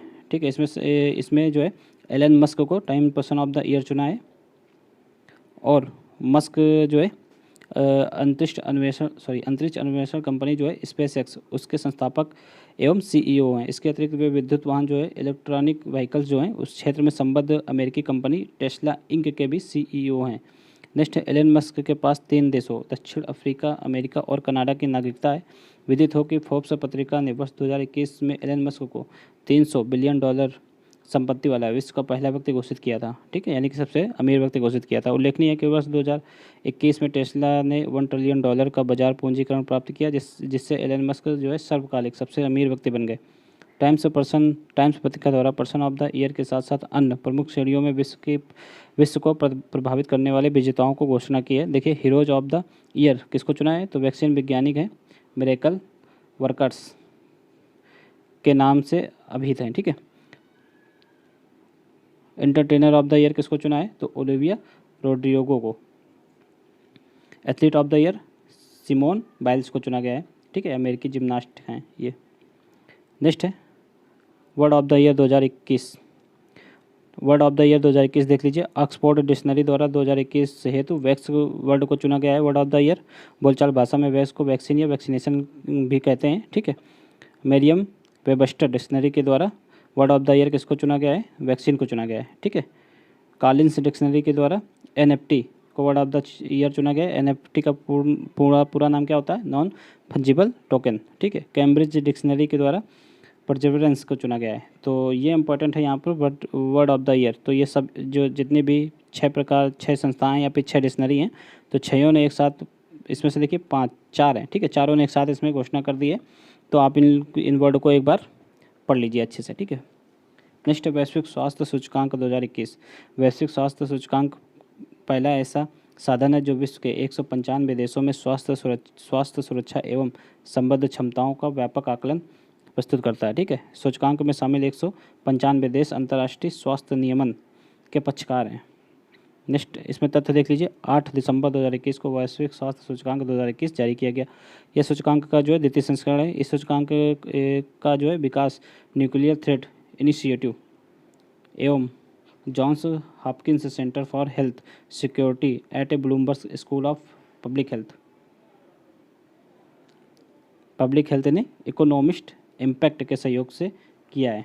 ठीक है, ये सूचकांक में इस सूचकांक को 6 श्रेणियों में विभक्त 27 संकेतों और 96 उप संकेतकों और 171 प्रश्नों के आधार पर 195 देशों की स्वास्थ्य सुरक्षा संबंधी क्षमताओं का आकलन किया गया है। 6 श्रेणियाँ देख लीजिए, ये ज़्यादा इंपॉर्टेंट नहीं है, जहाँ भी इंपॉर्टेंट होगा हम आप लोगों को बता देंगे, आप लोग इनको रीड कर सकते हैं। ठीक है, नॉलेज के लिए। नेक्स्ट है सूचकांक में शीर्ष 5 देश देख लीजिए कौन से हैं स्वास्थ्य में। तो यूएसए टॉप पे, इसका स्कोर 75.9 है, फिर ऑस्ट्रेलिया, फिर फिनलैंड है, कनाडा और थाईलैंड है क्रमशः। इस सूचकांक में निम्न रैंकिंग किसकी है, सबसे नीचे सोमालिया की है, इसका स्कोर 16 है, रैंकिंग 194। ठीक है, ये देखिए 2019 की रैंकिंग है, ये 2021 की रैंकिंग है। सोमालिया की रैंकिंग कितनी है, 195, यानी कि 195 देशों में लास्ट है। ठीक है, यमन कितना है, तो 93। ठीक है, यहाँ पर यूएसए देख लीजिए, ये रैंकिंग है फर्स्ट सेकंड थर्ड की है, ये 2019 की, ये 2021 की रैंकिंग है, ये आप लोग याद रखिएगा। ठीक है, देख लीजिए भारत को इस सूचकांक में जो है 66वें स्थान पर जो है स्कोर कितना है, 42.8 के साथ 66वें स्थान पर रखा गया है। दक्षिण एशियाई देशों में भारत स्वास्थ्य सुरक्षा की दृष्टि से प्रथम स्थान पर है। विश्व के 100 सबसे शक्तिशाली महिलाएँ। ठीक है, 7 दिसंबर 2021 को फोर्ब्स पत्रिका ने विश्व के सबसे शक्तिशाली महिलाओं की सूची 2021 में जारी की है। इस वार्षिक सूची में विभिन्न क्षेत्रों से जुड़ी 100 सबसे शक्तिशाली महिलाओं को शामिल किया गया है। यह सूची का जो है 18वां संस्करण है। तथ्य देख लीजिए, अमेजन के संस्थापक जेफ बेजोस की पूर्व पत्नी मैकेंजी स्कॉट को जो है इसमें सर्वोच्च स्थान मिला है। ठीक है, इस सूची के 18 वर्षों के इतिहास में यह तीसरा अवसर है जब जर्मन चांसलर एंजेला मार्केल को प्रथम स्थान प्राप्त नहीं हुआ, यानी कि 18 में से 15 वर्षों तक लगातार, या फिर मतलब कोई वर्ष छोड़ के, यानी कि 3 बार ही इनकी जो है प्रथम स्थान पे नहीं है, बाकी 15 वर्ष ये जो है एंजेला मार्केल ही प्रथम स्थान पे रही हैं। ठीक है, वर्तमान में तो अब ये जर्मन की चांसलर भी नहीं है, ये आप लोग याद रखिएगा। ठीक है, संयुक्त राज्य अमेरिका के उपराष्ट्रपति जो है कौन, कमला हैरिस, इसमें दूसरे स्थान पे है, और यूरोपीय सेंट्रल बैंक की अध्यक्ष क्रिस्टीना लिगार्ड इस सूची में जो है तीसरे स्थान पे है। तो दूसरा स्थान इंपॉर्टेंट हो जाता है क्योंकि ये भारतीय मूल की हैं कमला हैरिस। बढ़ते नेक्स्ट है, इस सूची के अनुसार जो है सर्वाधिक शक्तिशाली महिलाओं में टेलर स्विफ्ट सबसे युवा हैं, 32 वर्ष की हैं, यूएसए की हैं ये, और क्वीन एलिजाबेथ द्वितीय सबसे उम्रदराज हैं, ये 95 वर्ष की महिलाएं। ठीक है, इस वर्ष की सूची में जो है 4 भारतीय महिलाओं ने जगह बनाई है। तो इसमें सबसे पहला देख लीजिए, भारतीय वित्त मंत्री निर्मला सीतारमण को इस सूची में 27वां स्थान मिला है, और HCL के CEO कौन है, CEO रोशनी नाडर मल्होत्रा, इनको 52वां स्थान मिला है, 52। बायोकॉन के संस्थापक किरण मजूमदार शाह 72वें स्थान पर हैं, और फैशन उत्पाद के क्षेत्र में ई-कॉमर्स कंपनी नायका के संस्थापक कौन है, फल्गुनी नायर, ये 28वें स्थान पे। तो भारत में देख लीजिए ये 4 लोग ये शामिल हैं, तो इनको एक बार जरूर देख लीजिए। ठीक है, इन 4 लोगों का नाम। नेक्स्ट है, मिस्र न्यू डेवलपमेंट बैंक का नया सदस्य बन गया है। न्यू डेवलपमेंट बैंक की स्थापना 2015 में ब्रिक्स में देश देख लीजिए 5 हैं, ब्राज़ील, भारत, रूस, चाइना और दक्षिण अफ्रीका के द्वारा की गई थी। ब्रिक्स का उद्देश्य ब्रिक्स वह अन्य उभरती अर्थव्यवस्थाओं और विकासशील देशों में बुनियादी ढांचे तथा सतत विकास परियोजनाओं हेतु वित्तीय मदद करना है। ठीक है, NDB की अधिकृत पूंजी कितनी है, तो $100 बिलियन है। तथ्य देख लीजिए, दिसंबर 2021 में मिस्र को न्यू डेवलपमेंट बैंक के नए सदस्य के रूप में स्वीकार किया गया है। भारत द्वारा भी मिस्र का न्यू डेवलपमेंट बैंक के नए सदस्य के रूप में स्वागत किया गया है। भारत ने भी स्वागत किया है मिस्र का। ठीक है, इस बैंक की सदस्यता संयुक्त राष्ट्र के सभी सदस्यों हेतु खुली है। ठीक है, ज्ञातव्य है कि सितंबर 2021 में बैंक द्वारा अपने सदस्यों के विस्तार की प्रक्रिया जो है शुरू की गई थी। इसके अंतर्गत बांग्लादेश, UAE, उरुग्वे, ठीक है, न्यू डेवलपमेंट बैंक के नए सदस्य के रूप में शामिल हुए थे। अभी हाल ही में चौथा देश कौन सा, मिस्र शामिल हो गया है, तो ये इंपॉर्टेंट है। नेक्स्ट है, अब चारों देश एक बार देख लीजिए, ये चारों इंपॉर्टेंट हो जाते हैं क्योंकि अभी कम ही देश शामिल हुए हैं, बांग्लादेश, UAE, उरुग्वे और मिस्र, चारों का नाम आप लोग याद रखिएगा। नेक्स्ट है, world wide cost of living report 2021। ठीक है, दिसंबर 2021 में इकोनॉमिस्ट इंटेलिजेंट यूनिट, ठीक है, द इकोनॉमिस्ट इंटेलिजेंट यूनिट द्वारा world wide cost of living report 2021 जारी की गई है। ठीक है, world wide cost of living एक जो है अर्धवार्षिक सर्वेक्षण है जो कि इकोनॉमिस्ट इंटेलिजेंट यूनिट के द्वारा संचालित किया जाता है। तथ्य देख लीजिए, इसमें जो है 173 शहरों को रैंकिंग प्रदान की गई है। रैंकिंग में न्यूयॉर्क शहर जो है कीमतों के आधार शहर के रूप में चिन्हित किया गया है। ठीक है, EIU के सर्वेक्षण के अनुसार तेल अवीव इजराइल की राजधानी है, विश्व का सबसे महंगा शहर है। ठीक है, इसके बाद सबसे महंगे शहरों की रैंकिंग में पेरिस और सिंगापुर संयुक्त रूप से दूसरे स्थान पर है। दमिश्क सीरिया की राजधानी है, तो विश्व में रहने के लिए सबसे सस्ता शहर है ये। और अहमदाबाद गुजरात में को सबसे सस्ते शीर्ष 10 शहरों में सूचीबद्ध किया गया है। 173 शहरों की रैंकिंग में अहमदाबाद को 167 रैंक मिली है। ठीक है, ये आप याद रखिएगा। विश्व के 100 सबसे महंगे शहर देख लीजिए, तेल अवीव इजराइल में, ठीक है, Paris, Singapore, Zurich, Hong Kong, New York, Geneva, ये टॉप मतलब सबसे महंगे टॉप के देश हैं, टॉप 10।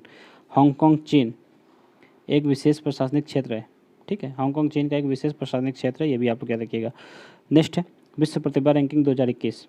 ठीक है, दिसंबर 2021 में IMD international institute for management development world competitiveness centre द्वारा विश्व प्रतिभा रैंकिंग 2021 जारी की गई है। इस रैंकिंग के तहत किसी देश के अपने घरेलू प्रतिभाओं को प्रोत्साहन देने के प्रयासों का मूल्यांकन किया गया है। ठीक है, साथ ही अंतर्राष्ट्रीय प्रतिभाओं को आकर्षित करने के साथ साथ स्थानीय प्रतिभाओं को देश में रोक कर रखने की क्षमता का आकलन भी किया जाता है। यानी कि जितनी भी घरेलू प्रतिभा है उसको प्रोत्साहित करना और अपना जो भी प्रतिभा है वो बाहर ना जाए, विदेश में ना जाए, और विदेशों की प्रतिभा भारत की ओर आकर्षित करना या फिर देश की ओर आकर्षित करना, इस आधार पर जो है इसमें रैंकिंग दी जाती है।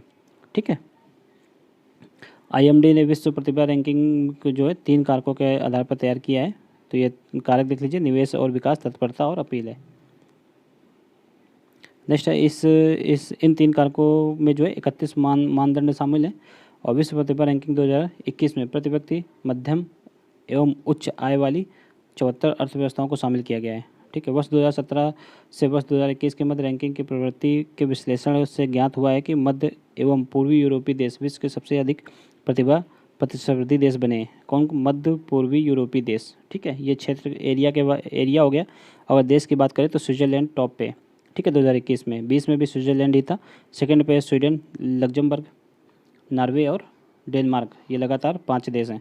नेक्स्ट अंतिम देश देख लीजिए, अंतिम 64 देश थे, इसमें अंतिम में वेनेजुला है। ठीक है, 2021 में वेनेजुला है और 2020 में इसकी रैंकिंग 60 थी। देखिए यहाँ पर रैंक हो जाएगा, यहाँ पर देश होगा, ये बस अपोजिट लिखा हुआ है, बाकी इतना तो आप लोग समझ ही सकते हैं। वेनेजुला लास्ट में, ठीक है, उसके वो जस्ट ऊपर है, सेकंड टॉप पे कौन सा, सेकंड बॉटम में दक्षिण अफ्रीका। नेक्स्ट देख लीजिए, इस सूचकांक में सम्मिलित जो है 64 देशों की सूची में भारत जो है 56वां स्थान प्राप्त हुआ है भारत को।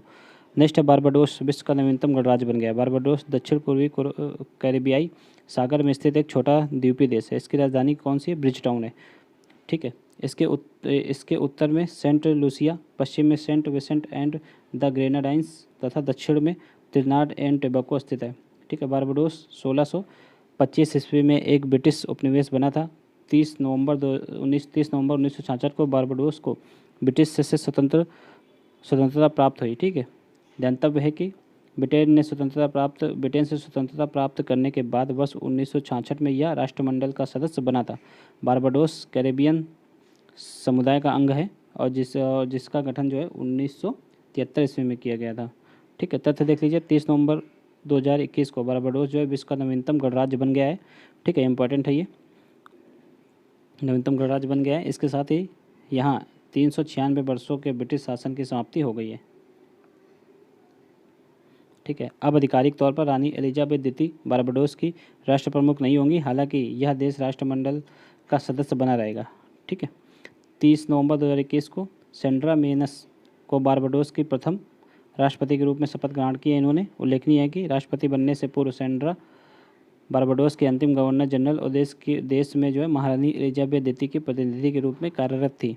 ठीक है, वर्ष 1992 में मॉरिशस के बाद गणराज्य बनने वाला जो है बारबाडोस पहला पूर्व ब्रिटिश उपनिवेश है।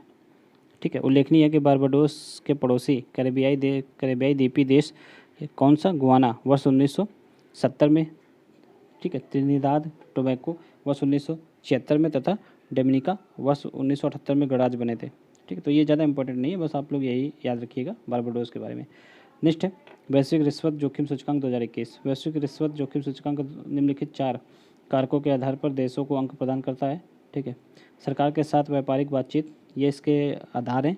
सरकार और सिविल सेवाओं में पारदर्शिता, रिश्वत प्रतिरोधी तंत्र और उसका प्रवर्तन, मीडिया की भूमिका सहित नागरिक समाज में निगरानी हेतु क्षमता, नागरिक समाज की निगरानी हेतु क्षमता। ठीक है, देशों को 1 से 100 के बीच अंक प्रदान किए जाते हैं। 100 यानी कि सबसे कम जोखिम, और जिसको एक माने सबसे कम जोखिम, और जिसको 100 अंक मिलेंगे वो सबसे ज़्यादा जोखिम का प्रतिनिधित्व करेगा। तथ्य देख लीजिए, 17 नवंबर 2021 को वैश्विक रिश्वत जोखिम सूचकांक 2021 को जारी किया गया है। ठीक है, इस सूचकांक को रिश्वतरोधी मानक निर्धारण संगठन ट्रेस द्वारा जारी किया जाता है। 194 देशों को इसमें शामिल किया गया है। शीर्ष के 5 देश देख लीजिए कौन कौन से, डेनमार्क, नॉर्वे, स्वीडन, फिनलैंड और न्यूजीलैंड, यानी कि इनका स्कोर 1-5 ये स्कोर है इनका, और इनकी रैंकिंग लगातार 1, 2, 3, 4, 5 तक है। ठीक है, यानी कि सबसे कम रिश्वत कहाँ पे ली जाती है, डेनमार्क में, उसके पश्चात नॉर्वे, स्वीडन, फिनलैंड का स्थान आता है। ठीक है, इस रैंकिंग में देख लीजिए ब्रिक्स देशों की स्थिति देख लीजिए। भारत की रैंकिंग कितनी है, तो इसमें 82 है। ठीक है, भारत की रैंकिंग स्कोर कितना है, 44 है। बस यही इंपॉर्टेंट है, ज़्यादा इंपॉर्टेंट नहीं है। नेक्स्ट है लेगाटम समृद्धि सूचकांक 2021। विश्व के विभिन्न देशों में समृद्धि के स्तर की तुलना हेतु एक अंतर्राष्ट्रीय गैर सरकारी संगठन है, लेगाटम इंस्टीट्यूट द्वारा प्रतिवर्ष लेगाटम समृद्धि सूचकांक जारी किया जाता है। उल्लेखनीय है कि लेगाटम इंस्टीट्यूट लंदन स्थित लेगाटम कंपनी समूह के अंतर्गत एक स्वतंत्र संगठन है जो वैश्विक समृद्धि एवं मानव स्वतंत्रता के विस्तार को बढ़ावा देता है। ठीक है, तथ्य देख लीजिए, हाल ही में लेगाटम इंस्टीट्यूट द्वारा लेगाटम समृद्धि सूचकांक 2021 जारी किया गया है। यह इसका 15वां संस्करण है। इसमें जो है 7 क्षेत्रों तथा 167 देशों को रैंकिंग प्रदान की गई है। ठीक है, इसमें 167 देशों में 99.4% आबादी को कवर किया गया है, और इसमें 3 कार्य क्षेत्र, 12 स्तंभों, ठीक है, 67 तत्वों और 300 संकेतों के आधार पर है, तो ये इंपॉर्टेंट नहीं है। ठीक है, वर्ष 2021 में विश्व समृद्धि सूचकांक में डेनमार्क का प्रथम स्थान पे, ये इंपॉर्टेंट है। ठीक है, लेगाटम समृद्धि सूचकांक में प्रथम स्थान पे कौन है, तो डेनमार्क है, और सेकंड स्थान पे नॉर्वे, स्वीडन, फिनलैंड और स्विट्ज़रलैंड क्रमशः जो है टॉप के 5 स्टेट हैं, कंट्री हैं। देखिए, लेगाटम समृद्धि सूचकांक 2021 में जो है भारत एशिया प्रशांत क्षेत्र में शामिल है, और इसे रैंकिंग कितनी मिली है, तो 101वें स्थान इसको प्राप्त हुआ है भारत को, और 2020 में 103वें स्थान पे था, यानी कि 2 रैंकिंग का सुधार हुआ है भारत में। ठीक है, समृद्धि के सूचकांक में। इस सूचकांक के अनुसार वर्ष 2021 में जो है उत्तरी अमेरिका विश्व का सर्वाधिक समृद्ध क्षेत्र है, तो क्षेत्र के संदर्भ में उत्तरी अमेरिका हो जाएगा टॉप पे। ठीक है, नेक्स्ट है जलवायु परिवर्तन प्रदर्शन सूचकांक 2022। जलवायु परिवर्तन प्रदर्शन सूचकांक अंतर्राष्ट्रीय जलवायु परिवर्तन नीति के पारदर्शिता को बढ़ाने का एक जो है स्वतंत्र साधन है। यह विभिन्न देशों के जलवायु संरक्षण संबंधी प्रयासों का तुलनात्मक अध्ययन प्रस्तुत करता है। इस सूचकांक का जो है वार्षिक प्रकाशन वार्षिक रूप से वर्ष 2005 से किया जा रहा है। यह सूचकांक के तहत 60 देशों और यूरोपीय संघ के जलवायु संरक्षण के प्रदर्शन का मूल्यांकन तथा तुलनात्मक अध्ययन प्रस्तुत किया गया है। ठीक है, ध्यान देने योग्य बात यह है कि EU तथा 60 अन्य देश संयुक्त रूप से संपूर्ण विश्व में लगभग जो है 92% ग्रीन हाउस गैस उत्सर्जन के लिए उत्तरदायी हैं। ठीक है, तथ्य देख लीजिए, 9 नवंबर 2021 को COP16 के दौरान German watch climate action network तथा न्यू डेवलपमेंट इंस्टीट्यूट द्वारा संयुक्त रूप से जलवायु परिवर्तन प्रदर्शन सूचकांक 2022 जारी किया गया है। तो ये 3 संस्थाएं मिलकर करती हैं, German watch, climate action network और न्यू क्लाइमेट इंस्टीट्यूट, इन तीनों के द्वारा मिलकर के ठीक है इस सूचकांकों को जारी किया जाता है। ये इसका 17वां संस्करण है। 14 संकेतों पर आधारित ये संस्करण है। ठीक है, इसमें 4 श्रेणियाँ हैं, 4 श्रेणियाँ देख लीजिए आप लोग। ठीक है, ग्रीन हाउस गैस उत्सर्जन कुल स्कोर का जो है 40% है, ये वेटेज दिया गया है। ठीक है, ग्रीन हाउस गैस को सबसे ज़्यादा वेटेज मिला है 40%, नवीनीकरण ऊर्जा को 20%, ऊर्जा उपयोग को 20%, जलवायु नीति को 20%। ठीक है, CCPI 2022 में शीर्ष 3 स्थानों में कोई भी देश जो है शामिल नहीं है, क्योंकि कोई भी देश जो है जलवायु परिवर्तन के संदर्भ में अच्छा काम नहीं कर रहा है। ठीक है, शीर्ष 3 स्थानों पर किसी भी देश को इसलिए स्थान नहीं दिया गया है क्योंकि पेरिस समझौतों को लागू होने के बाद भी किसी भी देश द्वारा जलवायु परिवर्तन के खतरनाक प्रभावों को रोकथाम हेतु पर्याप्त कदम नहीं उठाए गए हैं। ठीक है, कोई भी देश वैश्विक तापमान को जो है 1.5 डिग्री सेंटीग्रेड सीमा के अंतर्गत रखने के मार्ग की ओर जो है अग्रसर नहीं है। अतः किसी भी देश को अत्यधिक उच्च रेटिंग जो है प्राप्त नहीं हुई है। अब ऊपर के 3 स्थान इसमें खाली रखे गए हैं। डेनमार्क ने जो है एक CCPI 2022 में सर्वोच्च रैंक प्रदान करने के साथ ही इसका जो है चौथे स्थान पर रखा गया है। यानी कि शीर्ष 3 देशों के स्थान खाली रखे गए हैं क्योंकि कोई भी देश इतना अच्छा काम नहीं कर रहा है जलवायु परिवर्तन के संदर्भ में। तो चौथे स्थान से इसकी रैंकिंग स्टार्ट होती है, डेनमार्क को चौथे स्थान पे, कजाकिस्तान इसमें सबसे अंतिम स्थान पे, और जलवायु परिवर्तन प्रदर्शन सूचकांक 2022 में भारत को जो है 10वां स्थान मिला है। भारत का स्कोर कितना 69.20 है। ठीक है, 2020 में भारत जो है 9वें स्थान पर था और 2021 में 10वें स्थान पर था, 2022 में भी 10वें स्थान पर है। नेक्स्ट देख लीजिए, अब यहाँ पर शीर्ष देश देख लीजिए, डेनमार्क, स्वीडन, नॉर्वे हैं 4, 5, 6 क्रमशः, और ज़्यादा इंपॉर्टेंट नहीं है। भारत जो है 10वें स्थान पे है।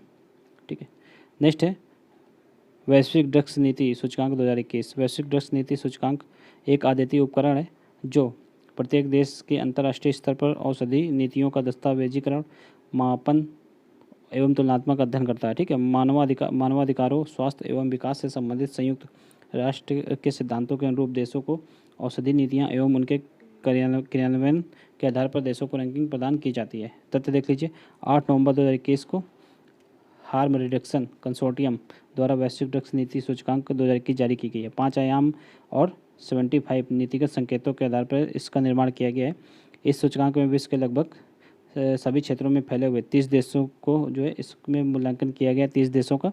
और 5 देश देख लीजिए क्रमशः, नॉर्वे, न्यूजीलैंड, पुर्तगाल, यूके और ऑस्ट्रेलिया इसमें टॉप पे हैं। भारत इस रैंकिंग में 30 देशों की रैंकिंग में भारत को 18वीं रैंकिंग मिली है।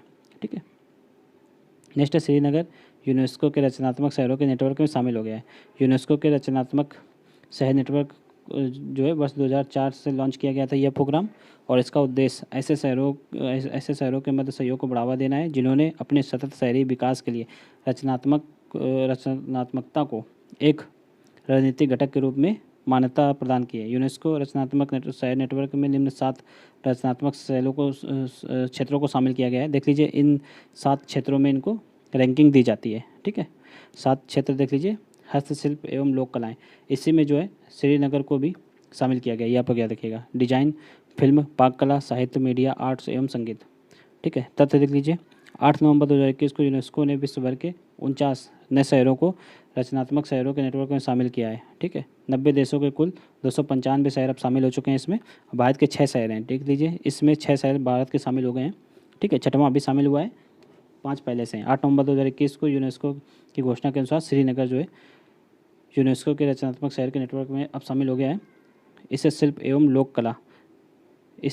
लोक कला की श्रेणी में शामिल किया गया है। ठीक है, अन्य 6 भारतीय शहर देख लीजिए कौन कौन से हैं, 6 हो गए। अन्य 5 देख लीजिए कौन कौन से हैं, मुंबई, चेन्नई, हैदराबाद, वाराणसी और जयपुर पहले से ही शामिल है। मुंबई को फिल्म के क्षेत्र में, हैदराबाद को पाक कला के क्षेत्र में, ठीक है, इस रचनात्मक शहरों की सूची में शामिल किया गया था। चेन्नई को किस में शामिल किया गया था, संगीत परंपरा के क्षेत्र में, और जयपुर को हस्तशिल्प एवं लोक कला के क्षेत्र में, और वाराणसी को संगीत के क्षेत्र में इस श्रेणी में शामिल किया गया है। ठीक है, QS Asia university ranking 2022, British company QS द्वारा क्यूएस एशिया यूनिवर्सिटी रैंकिंग का प्रकाशन वर्ष 2009 से वार्षिक आधार पर किया जाता है। ठीक है, यह रैंकिंग प्रत्येक वर्ष एशिया के शीर्ष विश्वविद्यालयों को दी जाती है, यानी कि उन पर प्रकाश डाला जाता है। तथ्य देख लीजिए, 2 नवंबर 2021 को क्यूएस एशिया यूनिवर्सिटी रैंकिंग 2022 जारी की गई है। यह इसका 14वां संस्करण है। ठीक है, इस रैंकिंग में विश्व भर के कुल 18 देशों के जो है 686 संस्थानों को शामिल किया गया है। ठीक है, सबसे ज़्यादा चाइना के संस्थान हैं, 126 है, और 116 विश्वविद्यालयों के साथ जो है भारत दूसरे स्थान पर है। इस रैंकिंग में सिर्फ 5 देश देख लीजिए, चाइना सबसे ज़्यादा विश्वविद्यालय शामिल हैं 126, फिर भारत के 116, जापान के 108, दक्षिण कोरिया 88, पाकिस्तान के 47 हैं। ठीक है, नेशनल इंस्टीट्यूट ऑफ सिंगापुर को लगातार चौथे वर्ष एशिया का सर्वश्रेष्ठ विश्वविद्यालय घोषित किया गया है। तो ये इंपॉर्टेंट है, national institute of Singapore top पे रहा है इसमें। ठीक है। भारत में टॉप में देख लीजिए कौन सा है। भारत में टॉप में जो है IIT Bombay, second top IIT Delhi, third में आईआईटी मद्रास है। लेकिन अगर समग्र एशियाई रैंक के संदर्भ में देखें तो आईआईटी बॉम्बे को 42वां, आईआईटी दिल्ली को 45वां और आईआईटी मद्रास को 54वां स्थान मिला है। ठीक है। नेक्स्ट देख लीजिए टाइम्स हायर एजुकेशन विश्व प्रतिष्ठा रैंकिंग 2021। शिक्षाविद समुदाय के सर्वेक्षणों के आधार पर टाइम्स हायर एजुकेशन विश्व प्रतिष्ठा रैंकिंग, ठीक है, वर्ल्ड रेपुटेशन रैंकिंग सर्वप्रथम वर्ष 2011 में प्रकाशित की गई थी। ठीक है। इसके तहत वैश्विक प्रतिष्ठा के आधार पर वैश्विक विश्वविद्यालयों को रैंकिंग प्रदान की जाती है। अक्टूबर 2021 में टाइम्स हायर एजुकेशन ने विश्व मतलब ये रैंकिंग जारी की गई है।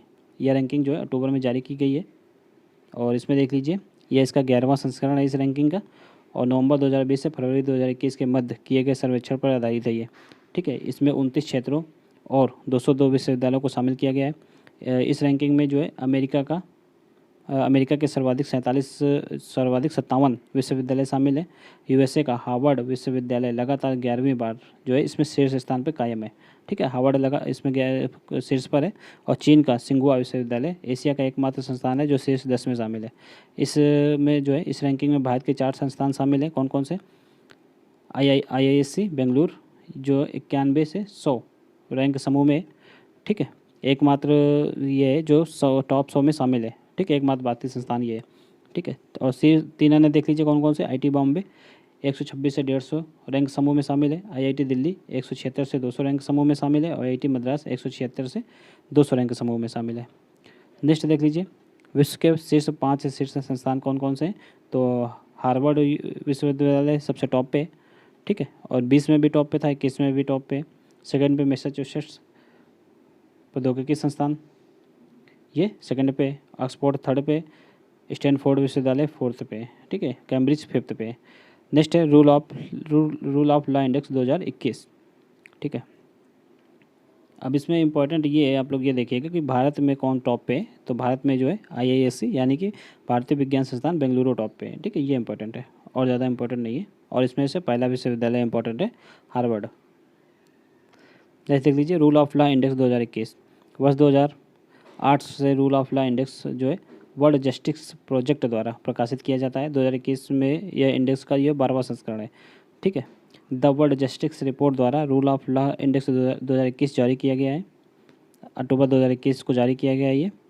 और इस सूचकांक में जो 139 देशों के कानून का शासन यानी कि रूल्स ऑफ लॉ का मूल्यांकन किया गया है। ठीक है। इसको 44 संकेतों के आधार पर देखा जाएगा और इसमें देख लीजिए ये 8 कारक हैं, इसमें 8 फैक्टर और 44 संकेतक हैं। 8 फैक्टर ये यहाँ पर लिखे हुए हैं, आप लोग इनको रीड कर सकते हैं, ज़्यादा इंपॉर्टेंट नहीं है ये फैक्टर। ठीक है। सूचकांक के अनुसार 2021 में डेनमार्क, नॉर्वे, फिनलैंड ये क्रमशः प्रथम, द्वितीय और तृतीय स्थान पर आए। प्रथम कौन है? डेनमार्क। देखिए ज़्यादातर देशों में डेनमार्क ही टॉप पर है। तो अगर कभी याद ना आए और ऑप्शन में डेनमार्क हो तो आप उसको भी लगा सकते हैं। देखिए एक तब लगाइएगा जब चारों ऑप्शन याद में ना आए तब। ठीक है। सूचकांक में शामिल 6 दक्षिण एशियाई देशों में नेपाल जो है 17वें स्थान पर है, श्रीलंका 76वें और भारत जो है 79 स्थान पे है। ठीक है। तो अगर दक्षिण एशियाई देशों की बात करें तो नेपाल टॉप पे 17वें स्थान के साथ। भारत जो है 79 स्थान पे है, देख लीजिए यहाँ पर भी लिखा हुआ है। नेक्स्ट है वैश्विक भुखमरी सूचकांक 2021। ठीक है। ये देख लीजिए कौन सी रैंकिंग थी ये रूल ऑफ लॉ रैंकिंग थी। ठीक है। Rule of law index. Next है वैश्विक भुखमरी सूचकांक 2021। वैश्विक भुखमरी सूचकांक 4 संकेतों यथा अल्प पोषण। अब देखिए इसके चारों संकेतक इंपॉर्टेंट है, ये बहुत पूछा भी जाता है एग्जाम में। यूपीएससी में भी इसका क्वेश्चन बन चुका है। तो आप लोग जो है इस चारों संकेतों को एक बार देख सकते हैं। इसमें कौन कौन से शामिल है? अल्प पोषण, बाल दुबलापन, बाल ठिगनापन और बाल मृत्यु दर, ये चारों को शामिल किया जाता है। जहाँ पर भी इंपॉर्टेंट संकेतक होंगे तो उनको हम आप लोगों को बता देंगे, वो जरूर याद कर लीजिएगा। ठीक है। यहाँ से क्वेश्चन बन सकता है के आधार पर इसको तैयार किया जाता है। वैश्विक भुखमरी सूचकांक 100 आधार बिंदुओं के पैमाने पर तैयार किया जाता है। इसमें शून्य यानी कि सबसे अच्छा स्कोर माना जाता है और 100 सबसे खराब स्कोर माना जाता है। स्पष्ट है कि यदि किसी देश को जो है ग्लोबल हंगर इंडेक्स में 0 स्कोर मिला है तो इसका अर्थ है कि वहाँ कोई भूखा नहीं है। 0 मतलब अच्छा स्कोर है। ठीक है। तो वहाँ कोई भूखा नहीं है। ठीक है। जबकि ग्लोबल हंगर इंडेक्स में 100 का मतलब है कि सभी भुखमरी की स्थिति में। ठीक है। 14 अक्टूबर 2021 को कंसर्न वर्ल्ड वाइड एंड वर्ल्ड हंगरशिप द्वारा ये संयुक्त रूप से वैश्विक भुखमरी सूचकांक 2021 जारी किया जाता है। तो ये संस्था इंपॉर्टेंट है। ठीक है। कभी कभी संस्था भी पूछ लिया जाता है तो संस्था भी आप लोग एक बार देख लीजिए। ठीक है। यह सूचकांक का जो है 16वां वार्षिक संस्करण है और इस रिपोर्ट 2021 की रिपोर्ट जो है संघर्ष की स्थिति में भूख और भोजन व्यवस्था इसका केंद्रीय विषय है। ठीक है, और क्षेत्रीय स्तर पर देखा जाए तो बस 2021 में विश्व में Africa south of the Sahara को सबसे सर्वाधिक निम्न स्कोर मिला है, यानी कि सर्वाधिक स्कोर मिला है। सर्वाधिक स्कोर मतलब इसकी स्थिति सबसे निम्न है। ठीक है, 27.1 है, जबकि दक्षिण एशिया 26.1 इसको स्कोर मिला दक्षिण एशिया को। ठीक है, ये स्कोर इन क्षेत्रों की भुखमरी की गंभीर स्थिति को प्रदर्शित करता है। ठीक है, GHI 2021 के अनुसार वैश्विक स्तर पर मात्र एक देश सोमालिया, ठीक है, भुखमरी की चरम भयावह स्थिति से गुजर रहा है। ठीक है, यानी कि वहाँ पर सबसे ज़्यादा भुखमरी है। ठीक है, 5 देश मेडागास्कर, यमन, मध्य अफ्रीकी गणराज्य और चार कांगो लोकतांत्रिक गणराज्य भुखमरी की भयावह स्थिति का सामना कर रहे हैं। और 4 और देश बुरुंडी, कोमोरोस, दक्षिण सूडान तथा सीरिया अंतिम रूप से भुखमरी की भयावह स्थिति में वर्गीकृत किया गया है। ठीक है, इस इंडेक्स में सोमालिया में अल्प पोषण की दर जो है सर्वाधिक है, 59.5 है। ठीक है, और ठिगनापन ये कितना है? ठिगनापन के मामले सबसे ज़्यादा कहाँ है? बुरुंडी में 54% है। 5 वर्ष से कम आयु बच्चों में दुबलापन के सर्वाधिक मामले भारत में है। ठीक है, 17.3%। ठीक है, 5 वर्ष से कम आयु के बच्चों में जो है बाल मृत्यु दर नाइजीरिया में सर्वाधिक है। नाइजीरिया एवं सोमालिया में कितनी है? 11.5। और इसमें देखिए एक भारत भी है सर्वोच्च इन 4 सूचकांक में, एक में टॉप में भारत है, तो सबसे ये खराब बात है। ठीक है, ये आप लोग याद रखिएगा, भारत जो है बच्चों के दुबलापन मामले में सबसे टॉप पे 17.1% दर्ज की गई है। ठीक है, स्पष्ट है कि GHI 2021 भारत का स्कोर यहाँ भुखमरी की गंभीर स्थिति को प्रदर्शित करता है। तो भारत में भुखमरी की स्थिति कैसी है? गंभीर है। ठीक है, ज्ञातव्य कि वर्ष 2020 में भारत को 94वीं रैंक मिली थी और इस वर्ष कितनी मिली है? तो 101, यानी कि भुखमरी की स्थिति और भी ख़राब हो गई है। ठीक है, भुखमरी ज़्यादा बढ़ गई है यानी कि। अब इसमें भारत का स्कोर देख लीजिए। ठीक है, भारत का स्कोर देख लीजिए आप लोग, इसमें कितना मिला है। तो ये ज़्यादा इंपॉर्टेंट नहीं है, अगर ज़्यादा डीप पूछेगा तभी ऐसा क्वेश्चन बनेगा, वैसे बनने के बहुत कम चांस हैं। इसको आप लोग एक बार रीड कर सकते हैं। ठीक है, चलिए नेक्स्ट, वैश्विक खाद्य सुरक्षा सूचकांक 2021 देख लीजिए। वैश्विक खाद्य सुरक्षा सूचकांक 2021 विकसित एवं विकासशील देशों में खाद्य सुरक्षा की स्थिति का मूल्यांकन करने वाला एक प्रमुख साधन है। यह सूचकांक लंदन स्थित इकोनॉमिस्ट इम्पैक्ट द्वारा डिजाइन तथा निर्मित तथा कार्टेवा एग्री साइंस द्वारा प्रायोजित किया गया है। ठीक है, तथ्य देख लीजिए, 12 अक्टूबर 2021 को वैश्विक खाद्य सुरक्षा सूचकांक जारी किया गया है। 113 देश इसमें शामिल है। ये 10वां संस्करण है इसका। 113 देशों में खाद्य सुरक्षा के मूल्यांकन के 4 प्रमुख स्तंभों के आधार पर इसका मूल्यांकन किया गया है, जो निम्न है। ठीक है, खाद्य सामर्थ्य, खाद्य उपलब्धता, गुणवत्ता एवं सुरक्षा, प्राकृतिक संसाधन एवं लचीलापन। ठीक है, इसमें रैंकिंग देख लीजिए। शीर्ष रैंकिंग किसकी है? खाद्य सुरक्षा में आयरलैंड सबसे ज़्यादा खाद्य सुरक्षा की दृष्टि से सबसे आत्मनिर्भर है। ठीक है, रैंक 1 है आयरलैंड की, फिर ऑस्ट्रिया है, फिर यूके, फिर फिनलैंड है। ठीक है, और इसमें भारत की रैंकिंग देख लीजिए कितनी है? तो 71वां स्थान है भारत का। भारत का स्कोर कितना है? तो 57.1 है। बढ़ते नेक्स्ट है, प्रकृति और लोगों के लिए उच्च आकांक्षा गठबंधन। प्रकृति और लोगों के लिए उच्च आकांक्षा गठबंधन सॉरी विश्व के 75 से अधिक देशों का एक अंतर सरकारी समूह है। इस गठबंधन को 11 जनवरी 2021 को पेरिस में संपन्न एक वन प्लेनेट समिट द्वारा लॉन्च किया गया था। ठीक है, स्मरणीय तथ्य देख लीजिए। 7 अक्टूबर 2021 को भारत आधिकारिक तौर पर प्राकृतिक और लोगों के लिए उच्च आकांक्षा गठबंधन में शामिल हुआ है। भारत इस गठबंधन में शामिल होने वाला ब्रिक्स समूह ब्राज़ील, रूस, चीन, दक्षिण अफ्रीका और भारत का पहला देश है। ठीक है, Europe, Latin America, Africa, Asia, Oceania आदि क्षेत्रों में विभिन्न देश इस गठबंधन में शामिल हैं।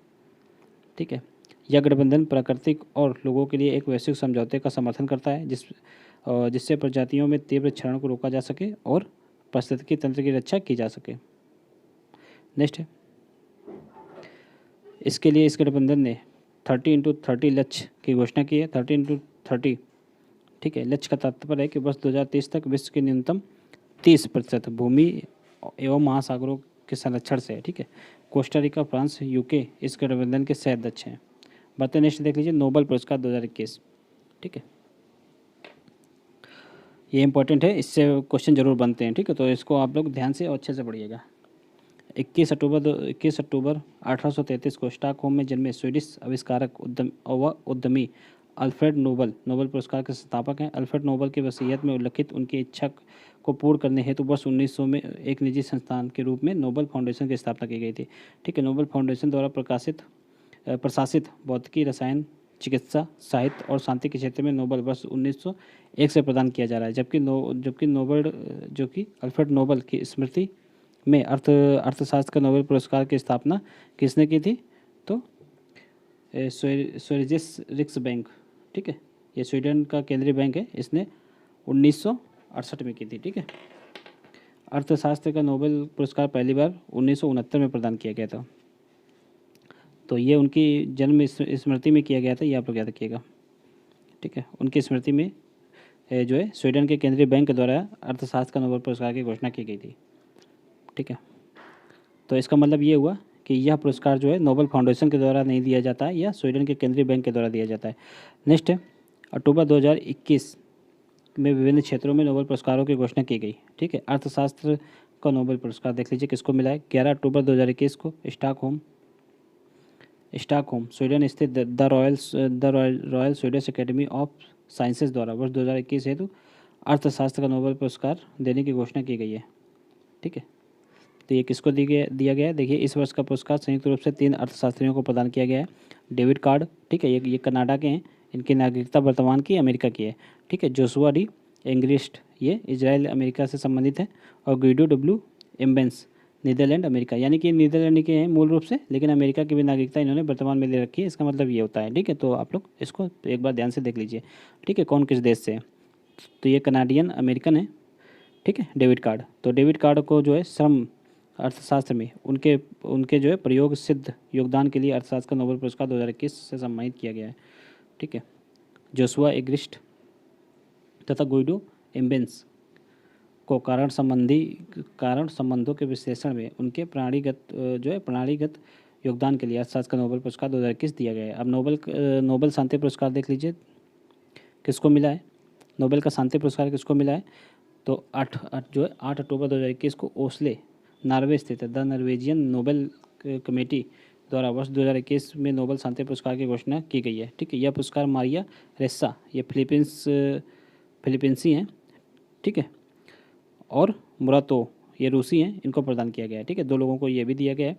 तो इन दोनों को यह पुरस्कार अभिव्यक्ति की स्वतंत्रता की रक्षा के लिए उनके प्रयासों हेतु प्रदान किया गया है। उल्लेखनीय है कि वर्ष 2012 में मारिया रेस्सा ने खोजी पत्रकारिता हेतु रेपलर नामक एक डिजिटल मीडिया कंपनी के सह स्थापना की थी, ठीक है। जबकि वर्ष 1993 में दमित्री मुरातो ने नोवाया गजेटा नामक एक स्वतंत्र रूसी समाचार पत्र की स्थापना की थी। साहित्य का नोबेल पुरस्कार 2021 देखिए किसको मिला है। तो इसको 7 अक्टूबर 2021 को स्टॉकहोम स्थित द स्वीडिश एकेडमी द्वारा घोषित किया गया है साहित्य का नोबेल पुरस्कार, ठीक है। साहित्य का नोबेल पुरस्कार 2021 जो है अब्दुल रज्जाक गुरनाह, ये तंजानिया के हैं, ठीक है, इनको प्रदान किया गया है। उन्हें यह पुरस्कार जो है उपनिवेशवाद के प्रभावों एवं संस्कृतियों एवं महाद्वीपों के बीच फंसे शरणार्थियों के भविष्य के स्पष्ट एवं करुणामय चित्रण हेतु प्रदान किया गया है। उल्लेखनीय है कि अब्दुल रज्जाक गुरनाह का अंग्रेजी में लिखित उपन्यास कौन सा है? मेमोरी ऑफ डिपार्चर है, ठीक है। ये 1987 में इन्होंने लिखा था। बाकी अन्य इनके उपन्यास हैं, तो ये अन्य उपन्यास हैं, इनको आप लोग एक बार देख लीजिए, इनसे क्वेश्चन नहीं बनेगा, ठीक है। रसायन विज्ञान का नोबेल पुरस्कार 2021 6 अक्टूबर 2021 को स्टॉकहोम स्वीडन स्थित the royal Swedish academy of sciences द्वारा वर्ष 2021 से तो रसायन का नोबेल पुरस्कार देने की घोषणा की गई है। तो यह पुरस्कार जो है बेंजामिन लिस्ट को और डेविड मैकमिलन को संयुक्त रूप से दिया गया है, ठीक है। इन दोनों वैज्ञानिकों को यह पुरस्कार जो है असम्मति ऑर्गेनो कैटालिसिस के विकास के लिए दिया गया है, ठीक है। नेक्स्ट है, उल्लेखनीय है कि असम्मति ऑर्गेनो कैटालिसिस, ठीक है, कैटालिसिस आणविक निर्माण का एक नया सरल एवं सटीक साधन है, ठीक है। और उपयुक्त दोनों वैज्ञानिकों ने एक दूसरे से स्वतंत्र रूप से इस तीसरे प्रकार के उत्प्रेरण के विकास वर्ष 2000 में किया था, ठीक है। ज्ञातव्य है कि इससे पूर्व तक अनुसंधानकर्ताओं द्वारा सैद्धांतिक रूप से धातुओं एवं एंजाइम जैसे केवल 2 प्रकार के उत्प्रेरकों की उपलब्धता का दावा किया था। असहमति ऑर्गेनोकैटालिसिस के विकास में रसायन को जो है हरित बनाने के साथ साथ फार्मास्यूटिकल अनुसंधान के क्षेत्र में भी क्रांति आएगी। ठीक है, भौतिक का नोबेल पुरस्कार देख लीजिए। 5 अक्टूबर 2021 को स्वीडिश स्थित the royal Swedish academy of sciences द्वारा 2021 हेतु भौतिक का नोबेल पुरस्कार देने की घोषणा की गई है। ठीक है, यह पुरस्कार जटिल भौतिक प्रणालियों को समझने के लिए उल्लेखनीय योगदान हेतु कुल 3 वैज्ञानिकों को दिया गया है। इसमें कौन कौन से हैं? तो इसमें स्यूकोरो मनाबे, ये जापानी मूल के अमेरिकी हैं। ठीक है, क्लास हैसलमैन, ये जर्मनी के हैं। ठीक है, इन्हीं दोनों को दिया गया है पृथ्वी की जलवायु की भौतिक मॉडलिंग तथा वैश्विक तापमान में विश्वसनीय पूर्वानुमान एवं उनकी परिवर्तनता का मापन के लिए इनको जो है भौतिकी का नोबेल पुरस्कार दिया गया है। इन दोनों वैज्ञानिकों ने 10 मिलियन स्वीडिश क्रोनर की कुल पुरस्कार राशि का आधा हिस्सा यानी कि प्रत्येक को 1/4 प्राप्त हुआ है। ठीक है, भौतिकी के नोबेल पुरस्कार 2021 का जो है दूसरा आधा हिस्सा किसको किसको मिला? ये जॉर्जियो पारिसी, इटली को प्रदान किया गया है। ठीक है, इन्हें जो है परमाणुवी से ग्रही पैमाने तक भौतिकी प्रणालियों में विकार तथा उतार चढ़ाव के परस्पर क्रिया की खोज के लिए यह पुरस्कार दिया गया है। तो इम्पॉर्टेंट है यहाँ पर किस उद्देश्य किसके लिए दिया गया है, तो ये यहाँ पर लिखा हुआ है किस लिए इनको दिया गया है, ये आप लोग याद कर लीजिएगा। चिकित्सा का नोबेल पुरस्कार देख लीजिए। 4 अक्टूबर 2021 को द नोबेल असेंबली एट कैरोलिंगसा, ठीक है, इंस्टीट्यूट स्वीडन द्वारा 2021 का चिकित्सा का नोबेल पुरस्कार देने की घोषणा की गई है। यह पुरस्कार जो है दो वैज्ञानिकों को संयुक्त रूप से प्रदान किया गया है। नाम क्या है उनका? डेविड जूलियस, ठीक है, ये अमेरिका के हैं, और आर्डम पटापोसियन, ये लेबनान के हैं, लेबनान में जन्मे अमेरिकी हैं। ठीक है, इन दोनों वैज्ञानिकों को तापमान एवं स्पर्श हेतु ग्रहियों की खोज के लिए यह पुरस्कार दिया गया है। और डेविड जूलियस तथा पटापोसियन का कार्य कौन सा है? तो सोमैटो सेंसेशन नामक क्षेत्र पर केंद्रित है। ठीक है, इस पर केंद्रित था, इसलिए इनको ये नोबेल पुरस्कार दिया गया है, ये आप लोग याद रखिएगा। बढ़ते नेक्स्ट है, भारत में शिक्षा की स्थिति पर यूनेस्को की रिपोर्ट आई है 2021 में। 5 अक्टूबर 2021 को विश्व शिक्षक दिवस के अवसर पर, अब देख लीजिए यहाँ से विश्व शिक्षक दिवस कब मनाया जाता है? तो 5 अक्टूबर 2021, ये भी इंपॉर्टेंट हो जाता है। इस अवसर पर संयुक्त राष्ट्र शैक्षणिक वैज्ञानिक एवं सांस्कृतिक संगठन ने भारत में शिक्षा की स्थिति रिपोर्ट 2021 को जारी किया है। इस रिपोर्ट का शीर्षक क्या है? No teacher no class. ठीक है, देखिए शीर्षक बहुत बेकार रखा है भारत के हिसाब से इन्होंने। तथ्य देख लीजिए, वर्तमान report state of the education report for India का तीसरा संस्करण है ये। ठीक है, इस रिपोर्ट के निष्कर्ष बड़े पैमाने पर आवधिक श्रम बल सर्वेक्षण और शिक्षा के लिए एकीकृत जिला सूचना प्रणाली के आंकड़ों पर आधारित है ये। ठीक है, कुल स्कूलों की तुलना में एकल शिक्षक स्कूल, सिंगल टीचर्स स्कूल्स, यानी कि जहाँ केवल एक ही टीचर है, उस संख्या की दृष्टि से अरुणाचल प्रदेश जो है 18% के साथ टॉप पे, यानी कि सबसे खराब स्थिति है अरुणाचल प्रदेश की। सिंगल टीचर स्कूल्स यहाँ पर सर्वाधिक हैं, गोवा में 16% और तेलंगाना में 16% है। ठीक है, चंडीगढ़ में 82%, गोवा में 80%, केरल में 78% सर्वाधिक महिला शिक्षक वाले केंद्र शासित स्कूल हैं। ठीक है, त्रिपुरा 32%, असम 39%, झारखंड 39% तथा राजस्थान 39% न्यूनतम महिला शिक्षक वाले राज्य हैं। ठीक है, प्राथमिक विद्यालयों में सकल नामांकन दर वर्ष 2001 के जो है 81.6% से बढ़कर वर्ष 2018-19 में 93.03% और वर्ष 2019-20 में 102.1% हो गई है। ठीक है, ये इंपॉर्टेंट है। नेक्स्ट देख लीजिए, देखिए नेक्स्ट है वैश्विक नवाचार सूचकांक 2021। ठीक है, वर्ष 2021 में वैश्विक नवाचार सूचकांक का प्रकाशन जो है विपो यानी कि विश्व बौद्धिक संपदा संगठन द्वारा पेर्टुलेंस इंस्टीट्यूट और विभिन्न कॉर्पोरेट तथा अकादमिक नेटवर्क भागीदारी एवं GII सलाहकारी बोर्ड की साझेदारी में किया गया है। ठीक है, भारतीय उद्योग परिसंघ ने भी इस सूचकांक के प्रकाशन में कॉर्पोरेट भागीदारी के रूप में शामिल है। ठीक है, भारतीय उद्योग संघ भी इसमें शामिल रहा है। ठीक है, देखिए 20 सितंबर 2021 को वैश्विक नवाचार सूचकांक 2021 को जारी किया गया है। यह इसका जो है 14वां संस्करण है और इस संस्करण में नवाचार पर कोविड-19 महामारी के प्रभाव पर ध्यान केंद्रित किया गया है। ठीक है, वर्ष 2021 में वैश्विक नवाचार सूचकांक का केंद्रीय विषय था कोविड-19 महामारी के जरिए नवाचार का पता लगाना। ठीक है, नेक्स्ट देख लीजिए, इस सूचकांक में विश्व की जो है 132 अर्थव्यवस्थाओं को उनके नवाचार प्रतितंत्र के आधार पर रैंकिंग प्रदान की गई है। 132 अर्थव्यवस्थाओं की रैंकिंग जो है 81 विभिन्न संकेतों के आधार पर तैयार की गई है। और इसमें 2021 में लगातार जो है 11वें वर्ष इसमें स्विट्ज़रलैंड जो है टॉप पर रहा है। ठीक है, नवाचार में स्विट्ज़रलैंड टॉप पर रहा है। और इसमें जो है भारत 2 स्थानों का भारत का सुधार हुआ है और भारत इस समय कितना 46 स्थान पे आ गया है। ठीक है, ये दो स्थानों का सुधार हुआ, यानी कि इससे पहले भारत कितने 48 पे रहा था। ठीक है, 2021 में 46 पे आ गया है। मध्य एवं दक्षिण एशिया में भारत शीर्ष नवाचारी देश है। निम्न मध्यम आय समूह के देशों में भारत की दूसरी रैंकिंग है। पहली पे कौन है तो वियतनाम है। बेंगलुरु, दिल्ली और मुंबई, ठीक है, शीर्ष 100 वैज्ञानिक एवं प्रौद्योगिकी क्लस्टरों में शामिल हैं। तो भारत के 3 शहर शामिल हैं, कौन कौन से, बेंगलुरु, दिल्ली और मुंबई, ये आप लोग याद रखिएगा। वैश्विक नवाचार सूचकांक 2021 में अंगोला की अंतिम रैंकिंग है 132वीं। ठीक है, भारत की कितनी है 46। स्विट्जरलैंड देखिए टॉप पर है, सेकंड नंबर पर स्वीडन, फिर अमेरिका, यूके, दक्षिण कोरिया, फिर नीदरलैंड है। ठीक है, आप लोग याद रखिएगा। नेक्स्ट देखिए टाइम 100 सूची, टाइम्स ऑफ सूची 2021। टाइम 100 विश्व के 100 सर्वाधिक प्रभावशाली व्यक्तियों की सूची की गई वार्षिक सूची है, जो अमेरिकी पत्रिका टाइम्स द्वारा जारी की जाती है। अमेरिकी शिक्षाविदों, राजनीतिज्ञों एवं पत्रकारों के मध्य विचार विमर्श के परिणाम स्वरूप यह सूची प्रतिवर्ष, यह सूची देखिए सर्वप्रथम 1999 में प्रकाशित की गई थी। इस सूची में 6 अलग अलग क्षेत्रों के लोग शामिल हैं। कौन से 6 क्षेत्र के लोग शामिल हैं देख लीजिए, जिसमें icon, Pioneer, Titan, artist, leaders एवं इनोवेटर्स आते हैं। अब इससे रिलेटेड फैक्ट देख लीजिए क्या है। वर्ष 2021 में टाइम 100 की सूची टाइम पत्रिका द्वारा 15 सितंबर 2021 को जारी की गई है। ठीक है, इस टाइम 100 में मतलब इसमें 3 भारतीयों को स्थान मिला है, प्रधानमंत्री नरेंद्र मोदी, पश्चिम बंगाल के मुख्यमंत्री ममता बनर्जी और सीरम इंस्टीट्यूट ऑफ इंडिया के मुख्य कार्यकारी अधिकारी कौन, अदार पूनावाला।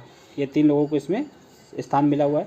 टाइम पत्रिका ने प्रधानमंत्री नरेंद्र मोदी को नेतृत्वकर्ता की श्रेणी में शामिल करते हुए आज़ादी के बाद 74 वर्षों में पूर्व प्रधानमंत्री जवाहरलाल नेहरू एवं इंदिरा गांधी के साथ भारत के 3 महत्वपूर्ण नेताओं में शामिल किया है। ठीक है, नेतृत्वकर्ता श्रेणी के अंतर्गत शामिल कुछ अन्य अन्य प्रमुख लोगों में अमेरिका के राष्ट्रपति जो बाइडेन, चीनी राष्ट्रपति शी जिनपिंग और अमेरिकी उपराष्ट्रपति कमला हैरिस, अमेरिका के पूर्व राष्ट्रपति डोनाल्ड ट्रंप शामिल हैं। ठीक है, सूची में तालिबानी नेता अब्दुल घानी, ठीक है, अब्दुल घानी बरादर को भी करिश्माई मिलिट्री नेता के तौर पर नेतृत्वकर्ता श्रेणी में शामिल किया गया है। टाइम सूची पश्चिम बंगाल की मुख्यमंत्री ममता बनर्जी को भारतीय राजनीति के एक उग्र चेहरे के रूप में अभिव्यक्त करती है। ठीक है, जो किसी की पत्नी, बेटी या मां के रूप में नहीं बल्कि स्वयं की पहचान से जानी जाती है। अदान पूनावाला को इस सूची में अग्रदूत के रूप में शामिल किया गया है। ठीक है, टाइम्स के अनुसार पूनावाला विश्व में टीका संबंधी असमानताओं को कम कर सकते हैं। सीरम इंस्टीट्यूट ऑफ इंडिया विश्व की सबसे बड़ी टीका निर्माता कंपनियों में शामिल है। ठीक है, नेक्स्ट है त्रिपक्षीय रक्षा साझेदारी। ठीक है, ऑकूस देखिए वर्ष 1951 में ऑस्ट्रेलिया, न्यूजीलैंड और यूएसए के बीच हुई संधि, ये कौन सी थी, आंजुस, यानी कि ANZ, यानी कि ऑस्ट्रेलिया, न्यूजीलैंड और यूएस की 17वीं वर्षगांठ पर हिंद महासागर क्षेत्र की सुरक्षा एवं शांति को ध्यान में रखते हुए ऑस्ट्रेलिया, यूनाइटेड किंगडम और अमेरिका ने एक त्रिपक्षीय रक्षा साझेदारी पहल कौन, ऑकूस को शुरू करने की घोषणा की है। इसका नाम ऑकूस है, यानी कि A फॉर ऑस्ट्रेलिया, यूके हो जाएगा, यूनाइटेड किंगडम, और यूएस मीन्स अमेरिका। ठीक है, स्मरणीय तथ्य देख लीजिए, 15 दिसंबर 2021 को वीडियो कॉन्फ्रेंस के माध्यम से इस पहल की घोषणा अमेरिका के राष्ट्रपति जो बाइडेन, ठीक है, यूनाइटेड किंगडम के प्रधानमंत्री बोरिस जॉनसन और ऑस्ट्रेलिया के प्रधानमंत्री स्कॉट मॉरिसन ने की। इस पहल का प्राथमिक उद्देश्य हिंद प्रशांत क्षेत्र में शांति एवं सुरक्षा होने के साथ ही साथ 18वां प्रोजेक्ट भी है। ठीक है, तो ये उद्देश्य आप लोग याद रखिएगा। ठीक है, 18वां प्रोजेक्ट के तहत ऑस्ट्रेलिया के लिए परमाणु ऊर्जा संचालित पनडुब्बियों का निर्माण करना है। ठीक है, इन पनडुब्बियों का निर्माण ऑस्ट्रेलिया के एडिलेड शहर में की जाएगी। ठीक है, किया जाएगा। ध्यातव्य है कि वर्ष 1968 में प्रस्तुत की गई परमाणु हथियारों की अप्रसार संधि पर ऑस्ट्रेलिया ने वर्ष 1970 ईस्वी में हस्ताक्षर किया था। उपयुक्त के अतिरिक्त यह साझेदारी पहल साइबर सुरक्षा, कृत्रिम बुद्धिमत्ता, क्वांटम तकनीकी और अन्य और कुछ अंतः समुद्री क्षमता के क्षेत्र में कार्य करेगी। ठीक है, नेक्स्ट टाइम्स वैश्विक विश्वविद्यालय रैंकिंग 2022। देखिए 2 सितंबर 2021 को टाइम्स हायर एजुकेशन ने वैश्विक विश्वविद्यालय रैंकिंग 2022 जारी की है। यह 5 क्षेत्रों में 13 प्रदर्शन संकेतकों के आधार पर इसमें रैंकिंग तैयार की गई है। इससे ये 5 क्षेत्र कौन से हैं? तो शिक्षण, शोध, उद्धरण और अंतर्राष्ट्रीय दृष्टिकोण और उद्योग आय। ठीक है, तथ्य देख लीजिए कौन से इंपॉर्टेंट है इससे रिलेटेड।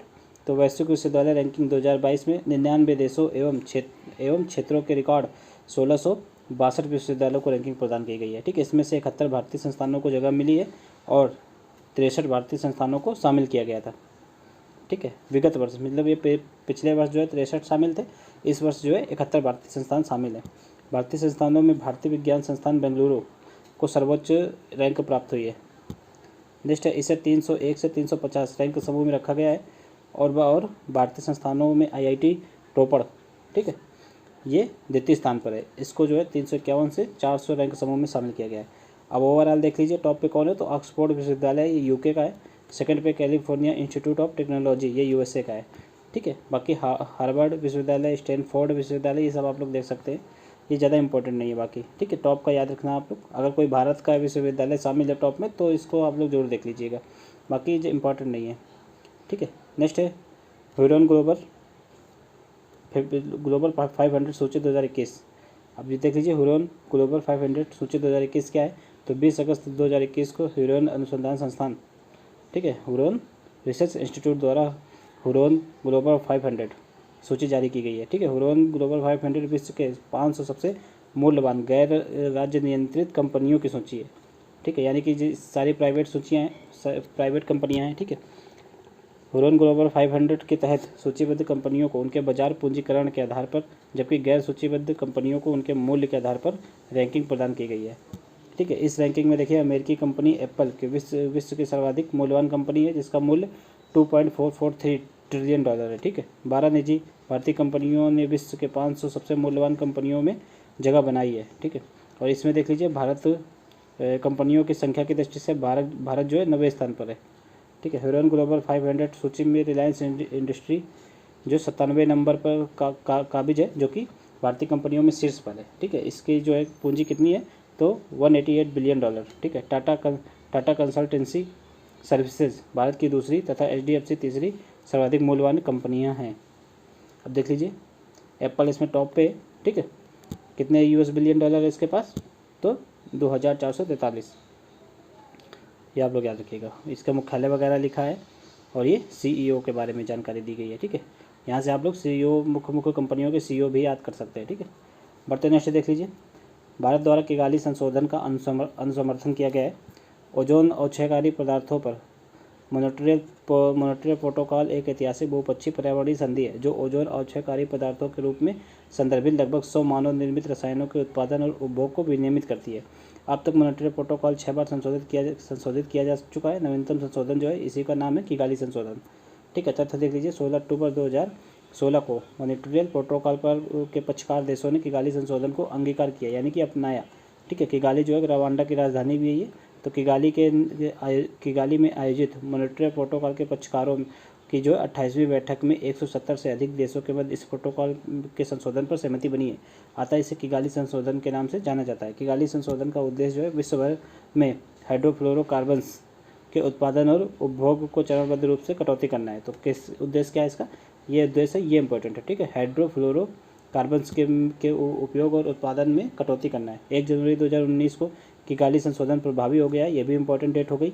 और 18 अगस्त 2021 को प्रधानमंत्री नरेंद्र मोदी की अध्यक्षता में केंद्रीय मंत्रिमंडल ने भारत द्वारा किगाली संशोधन का अनुसमर्थन कर दिया। ठीक है, यानी कि रेक्टिफिकेशन उसको रेक्टिफाई कर दिया है। तो ये कब किया है, 16 अगस्त 2021 को। ठीक है, उल्लेखनीय है कि भारत जो है 19 जून 1992 को मॉनिटरियल प्रोटोकॉल के पक्षकार बन गया था और तब से इसने मॉनिटरियल प्रोटोकॉल के सभी संशोधनों का अनुसमर्थन किया है। ठीक है, भारतवर्ष 2032 से 4 चरणों में जो है हाइड्रोफ्लोरोकार्बन्स को चरणबद्ध रूप से कटौती करने का कार्य करेगा। ठीक है, कब से करेगा, 2032 से। इसके तहत देखिए 2032 में 10%, 2037 में 20%, 2042 में 30% और 2047 तक 85% की सिंचाई कटौती प्रस्तावित है। तो ये भारत का गोल है। ठीक है, तो ये इसको भारत को आगे भविष्य में इन गोलों को प्राप्त करना है। नेक्स्ट है वैश्विक युवा विकास सूचकांक 2020। देखिए वैश्विक युवा विकास सूचकांक अनुसंधानकर्ताओं, नीति निर्माताओं और नागरिक समाज हेतु एक ऐसा साधन है जिससे युवा विकास से संबद्ध सतत विकास लक्ष्यों की प्राप्ति की दिशा में हो रही प्रगति को मापा जा सकता है। उल्लेखनीय है कि राष्ट्रमंडल सचिवालय द्वारा 15 से 29 आयु वर्ग के लोगों को युवा के रूप में परिभाषित किया गया है। ठीक है, नेक्स्ट है स्मरणीय तथ्य देख लीजिए। 9 अगस्त 2021 को लंदन स्थित राष्ट्रमंडल सचिवालय द्वारा 181 देशों के युवा विकास की जो है त्रैवार्षिक रैंकिंग जारी की गई है, यानी कि ये 3 वर्ष में एक बार ये रैंकिंग जारी की जाती है। ठीक है, वैश्विक युवा विकास सूचकांक 2020 में कुल 181 देश शामिल किया गया है, जिसके राष्ट्रमंडल के 54 सदस्य देशों में 48 सदस्य देश शामिल हैं। यह सूचकांक युवा विकास के 6 क्षेत्रों पर आधारित है। देख लीजिए, स्वास्थ्य एवं कल्याण, शिक्षा, रोजगार, राजनीति, नागरिक भागीदारी, समानता, समावेशन, शांति और सुरक्षा। सिंगापुर को पहली बार इस सूचकांक में प्रथम स्थान प्राप्त हुआ है। चार का युवा विकास स्तर जो न्यूनतम है और यह अंतिम स्थान पे कितना है, ये 181वें स्थान पे। ठीक है, वैश्विक युवा विकास सूचकांक में भारत जो है 122वें स्थान पर है और स्कोर कितना है 0.626 है। ठीक है, भारत में मध्यम युवा विकास वाले देशों की श्रेणी में शामिल है। तो टॉप पे कौन है इसमें, सिंगापुर है, सेकंड पे स्लोवेनिया है। ठीक है, थर्ड पे नॉर्वे, फिर माल्टा, डेनमार्क। ये कम सा रैंकिंग है, आप देख सकते हैं, पर इस पर आप लोग टॉप की याद रखना। टॉप में कौन है, सिंगापुर है। ठीक है, ज़्यादा से ज़्यादा टॉप 3 पूछ सकता है, बस उससे ज़्यादा नहीं पूछेगा। बढ़ते नेक्स्ट है, वैश्विक युवा सूचकांक में देखिए ब्रिक्स देशों की रैंकिंग क्या है। तो ब्रिक्स में देख लीजिए भारत की रैंकिंग कितनी है, तो 122 सही है, समग्र रूप से भी है। और भारत जो है ब्रिक्स देशों में, दक्षिण अफ्रीका बस भारत से पीछे, बाकी ये तीनों भारत से आगे, ये आप लोग याद रखिएगा थोड़ा सा। बढ़ते नेक्स्ट देखिए, लोअर अरुण जल विद्युत परियोजना 11 जुलाई 2021 को काठमांडू यानी कि नेपाल की राजधानी काठमांडू में भारत के जो है सतलज जल विद्युत निगम और नेपाल निवेश बोर्ड के मध्य लोअर अरुण जल विद्युत परियोजना के विकास हेतु एक समझौता ज्ञापन पर हस्ताक्षर किया गया था। इस परियोजना की क्षमता जो है 679 मेगावाट है। यह परियोजना नेपाल के शंखुवा सभा और भोजपुर जिलों में स्थित है। ठीक है, तथ्य देख लीजिए, LAHEP, ठीक है, अरुण 3 जल विद्युत परियोजना का डाउन स्ट्रीम विस्तार है। इस परियोजना में कोई जलाशय या बांध नहीं होगा। यह परियोजना 900 मेगावाट क्षमता वाली अरुण 3 HEP की जलधारा पर विकसित होगी और इस परियोजना को पूर्ण होने पर प्रतिवर्ष जो है 2970 मिलियन यूनिट विद्युत का उत्पादन होगा।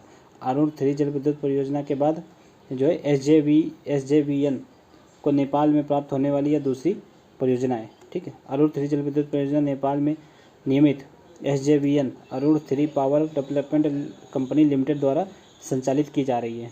ठीक है, ये ज़्यादा सब इंपॉर्टेंट नहीं, इसमें कंपनियों के नाम लिखे हैं बस। मई 2018 में अरुण 3 परियोजना की आधारशिला रखी गई थी और नेपाल में भारत द्वारा किया गया सबसे बड़ा निवेश भी है।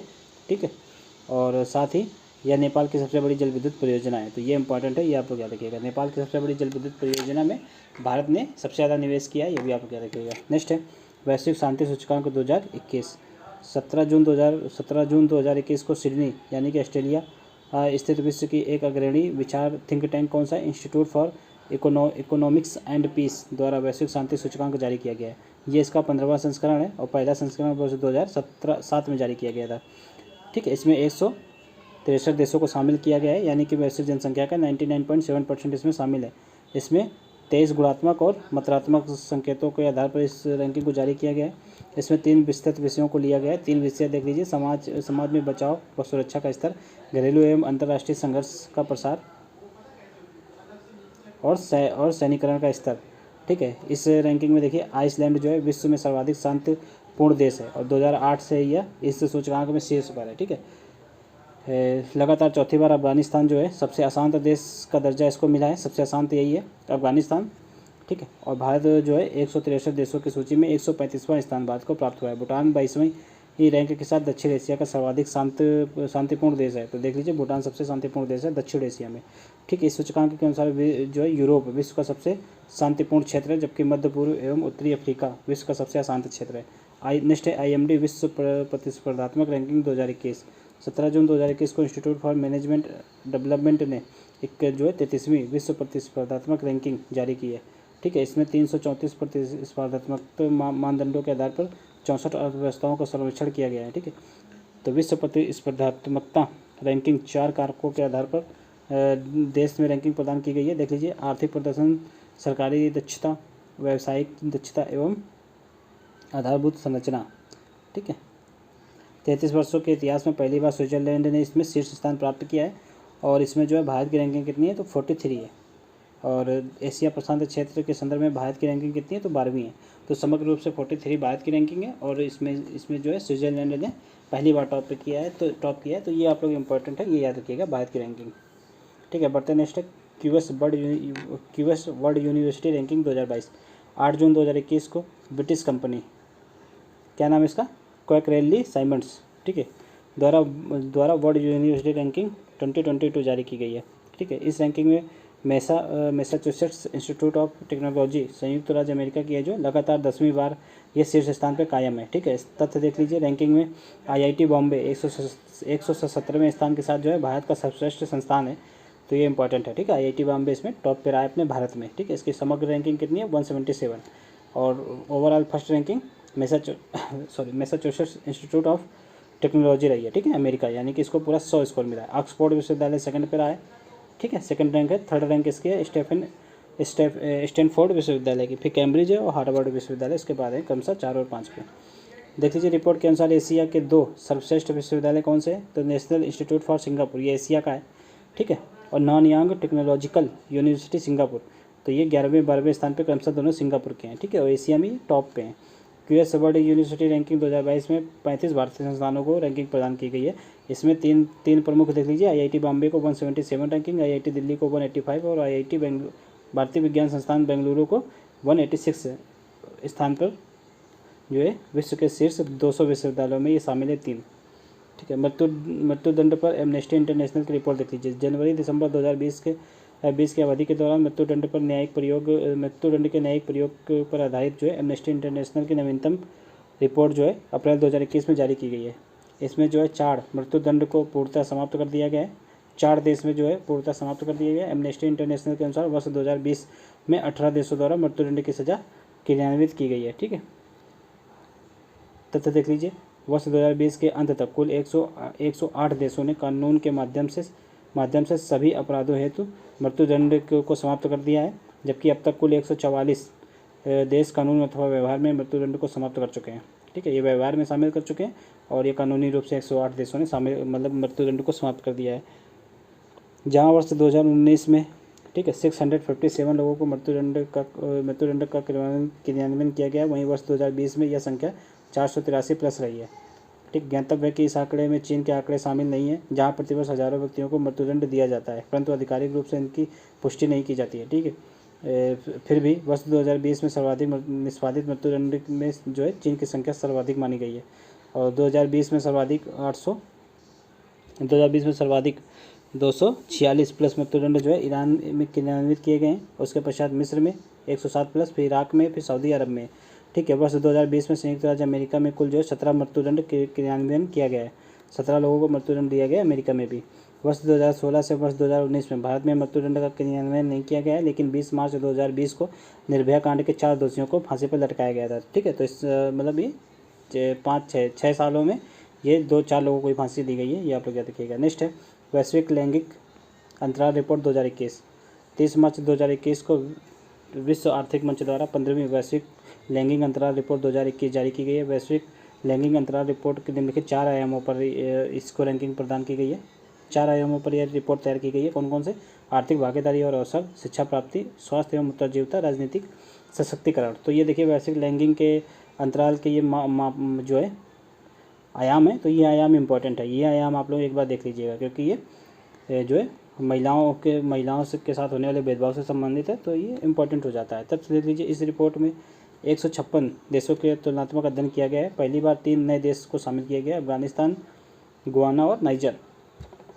अभी तक कोई भी देश जो है पूर्ण लैंगिक समानता को प्राप्त नहीं कर सका है। आइसलैंड को 12वीं रैंकिंग मिली है। आइसलैंड को 12वीं, यहाँ पर देखिए मिसप्रिंट है इसमें काफ़ी सारा, तो देखिए आइसलैंड लेकिन इसमें टॉप पे रहा है। ठीक है, और इसमें लैंगिक अंतराल की समाप्ति कितनी हो गई है? 89.2% हो गई है। उसके पश्चात फिनलैंड, नॉर्वे, फिर न्यूजीलैंड क्रमशः उनकी रैंकिंग थोड़ा डाउन होते हुए है। नेक्स्ट देख लीजिए, देश सबसे ख़राब रैंकिंग अफगानिस्तान की, यमन की और इराक की है। अफगानिस्तान को सबसे लास्ट 156वां स्थान मिला है। इसमें देख लीजिए, एक भारत की रैंकिंग देख लीजिए, 128 स्थानों की गिरावट आई है 2020 में भारत की, और रैंकिंग 140 हो गई है। ठीक है, भारत की। ज्ञातव्य है कि वर्ष 2020 में 153 देशों की सूची में भारत को 112वां स्थान मिला था। ठीक, 28 स्थान की गिरावट आ गई है भारत में। भारत दक्षिण एशिया में पाकिस्तान 153 और अफगानिस्तान 156 के बाद सबसे खराब प्रदर्शन करने वाला देश है। बढ़ते नेक्स्ट। अब देखिए, यहाँ से ये समाप्त हो गया। अब हम लोग इसके नेक्स्ट वीडियो से अंतर्राष्ट्रीय सम्मेलन के बारे में पढ़ेंगे। तो आप लोगों को वीडियो अगर पसंद आया तो वीडियो को लाइक जरूर कर दीजिए, चैनल को भी सब्सक्राइब कर लीजिए। चलिए मिलते हैं नेक्स्ट वीडियो में। आप लोग चैनल को सब्सक्राइब जरूर कर लीजिएगा। ठीक है, चलिए मिलते हैं नेक्स्ट वीडियो में। जय हिंद, जय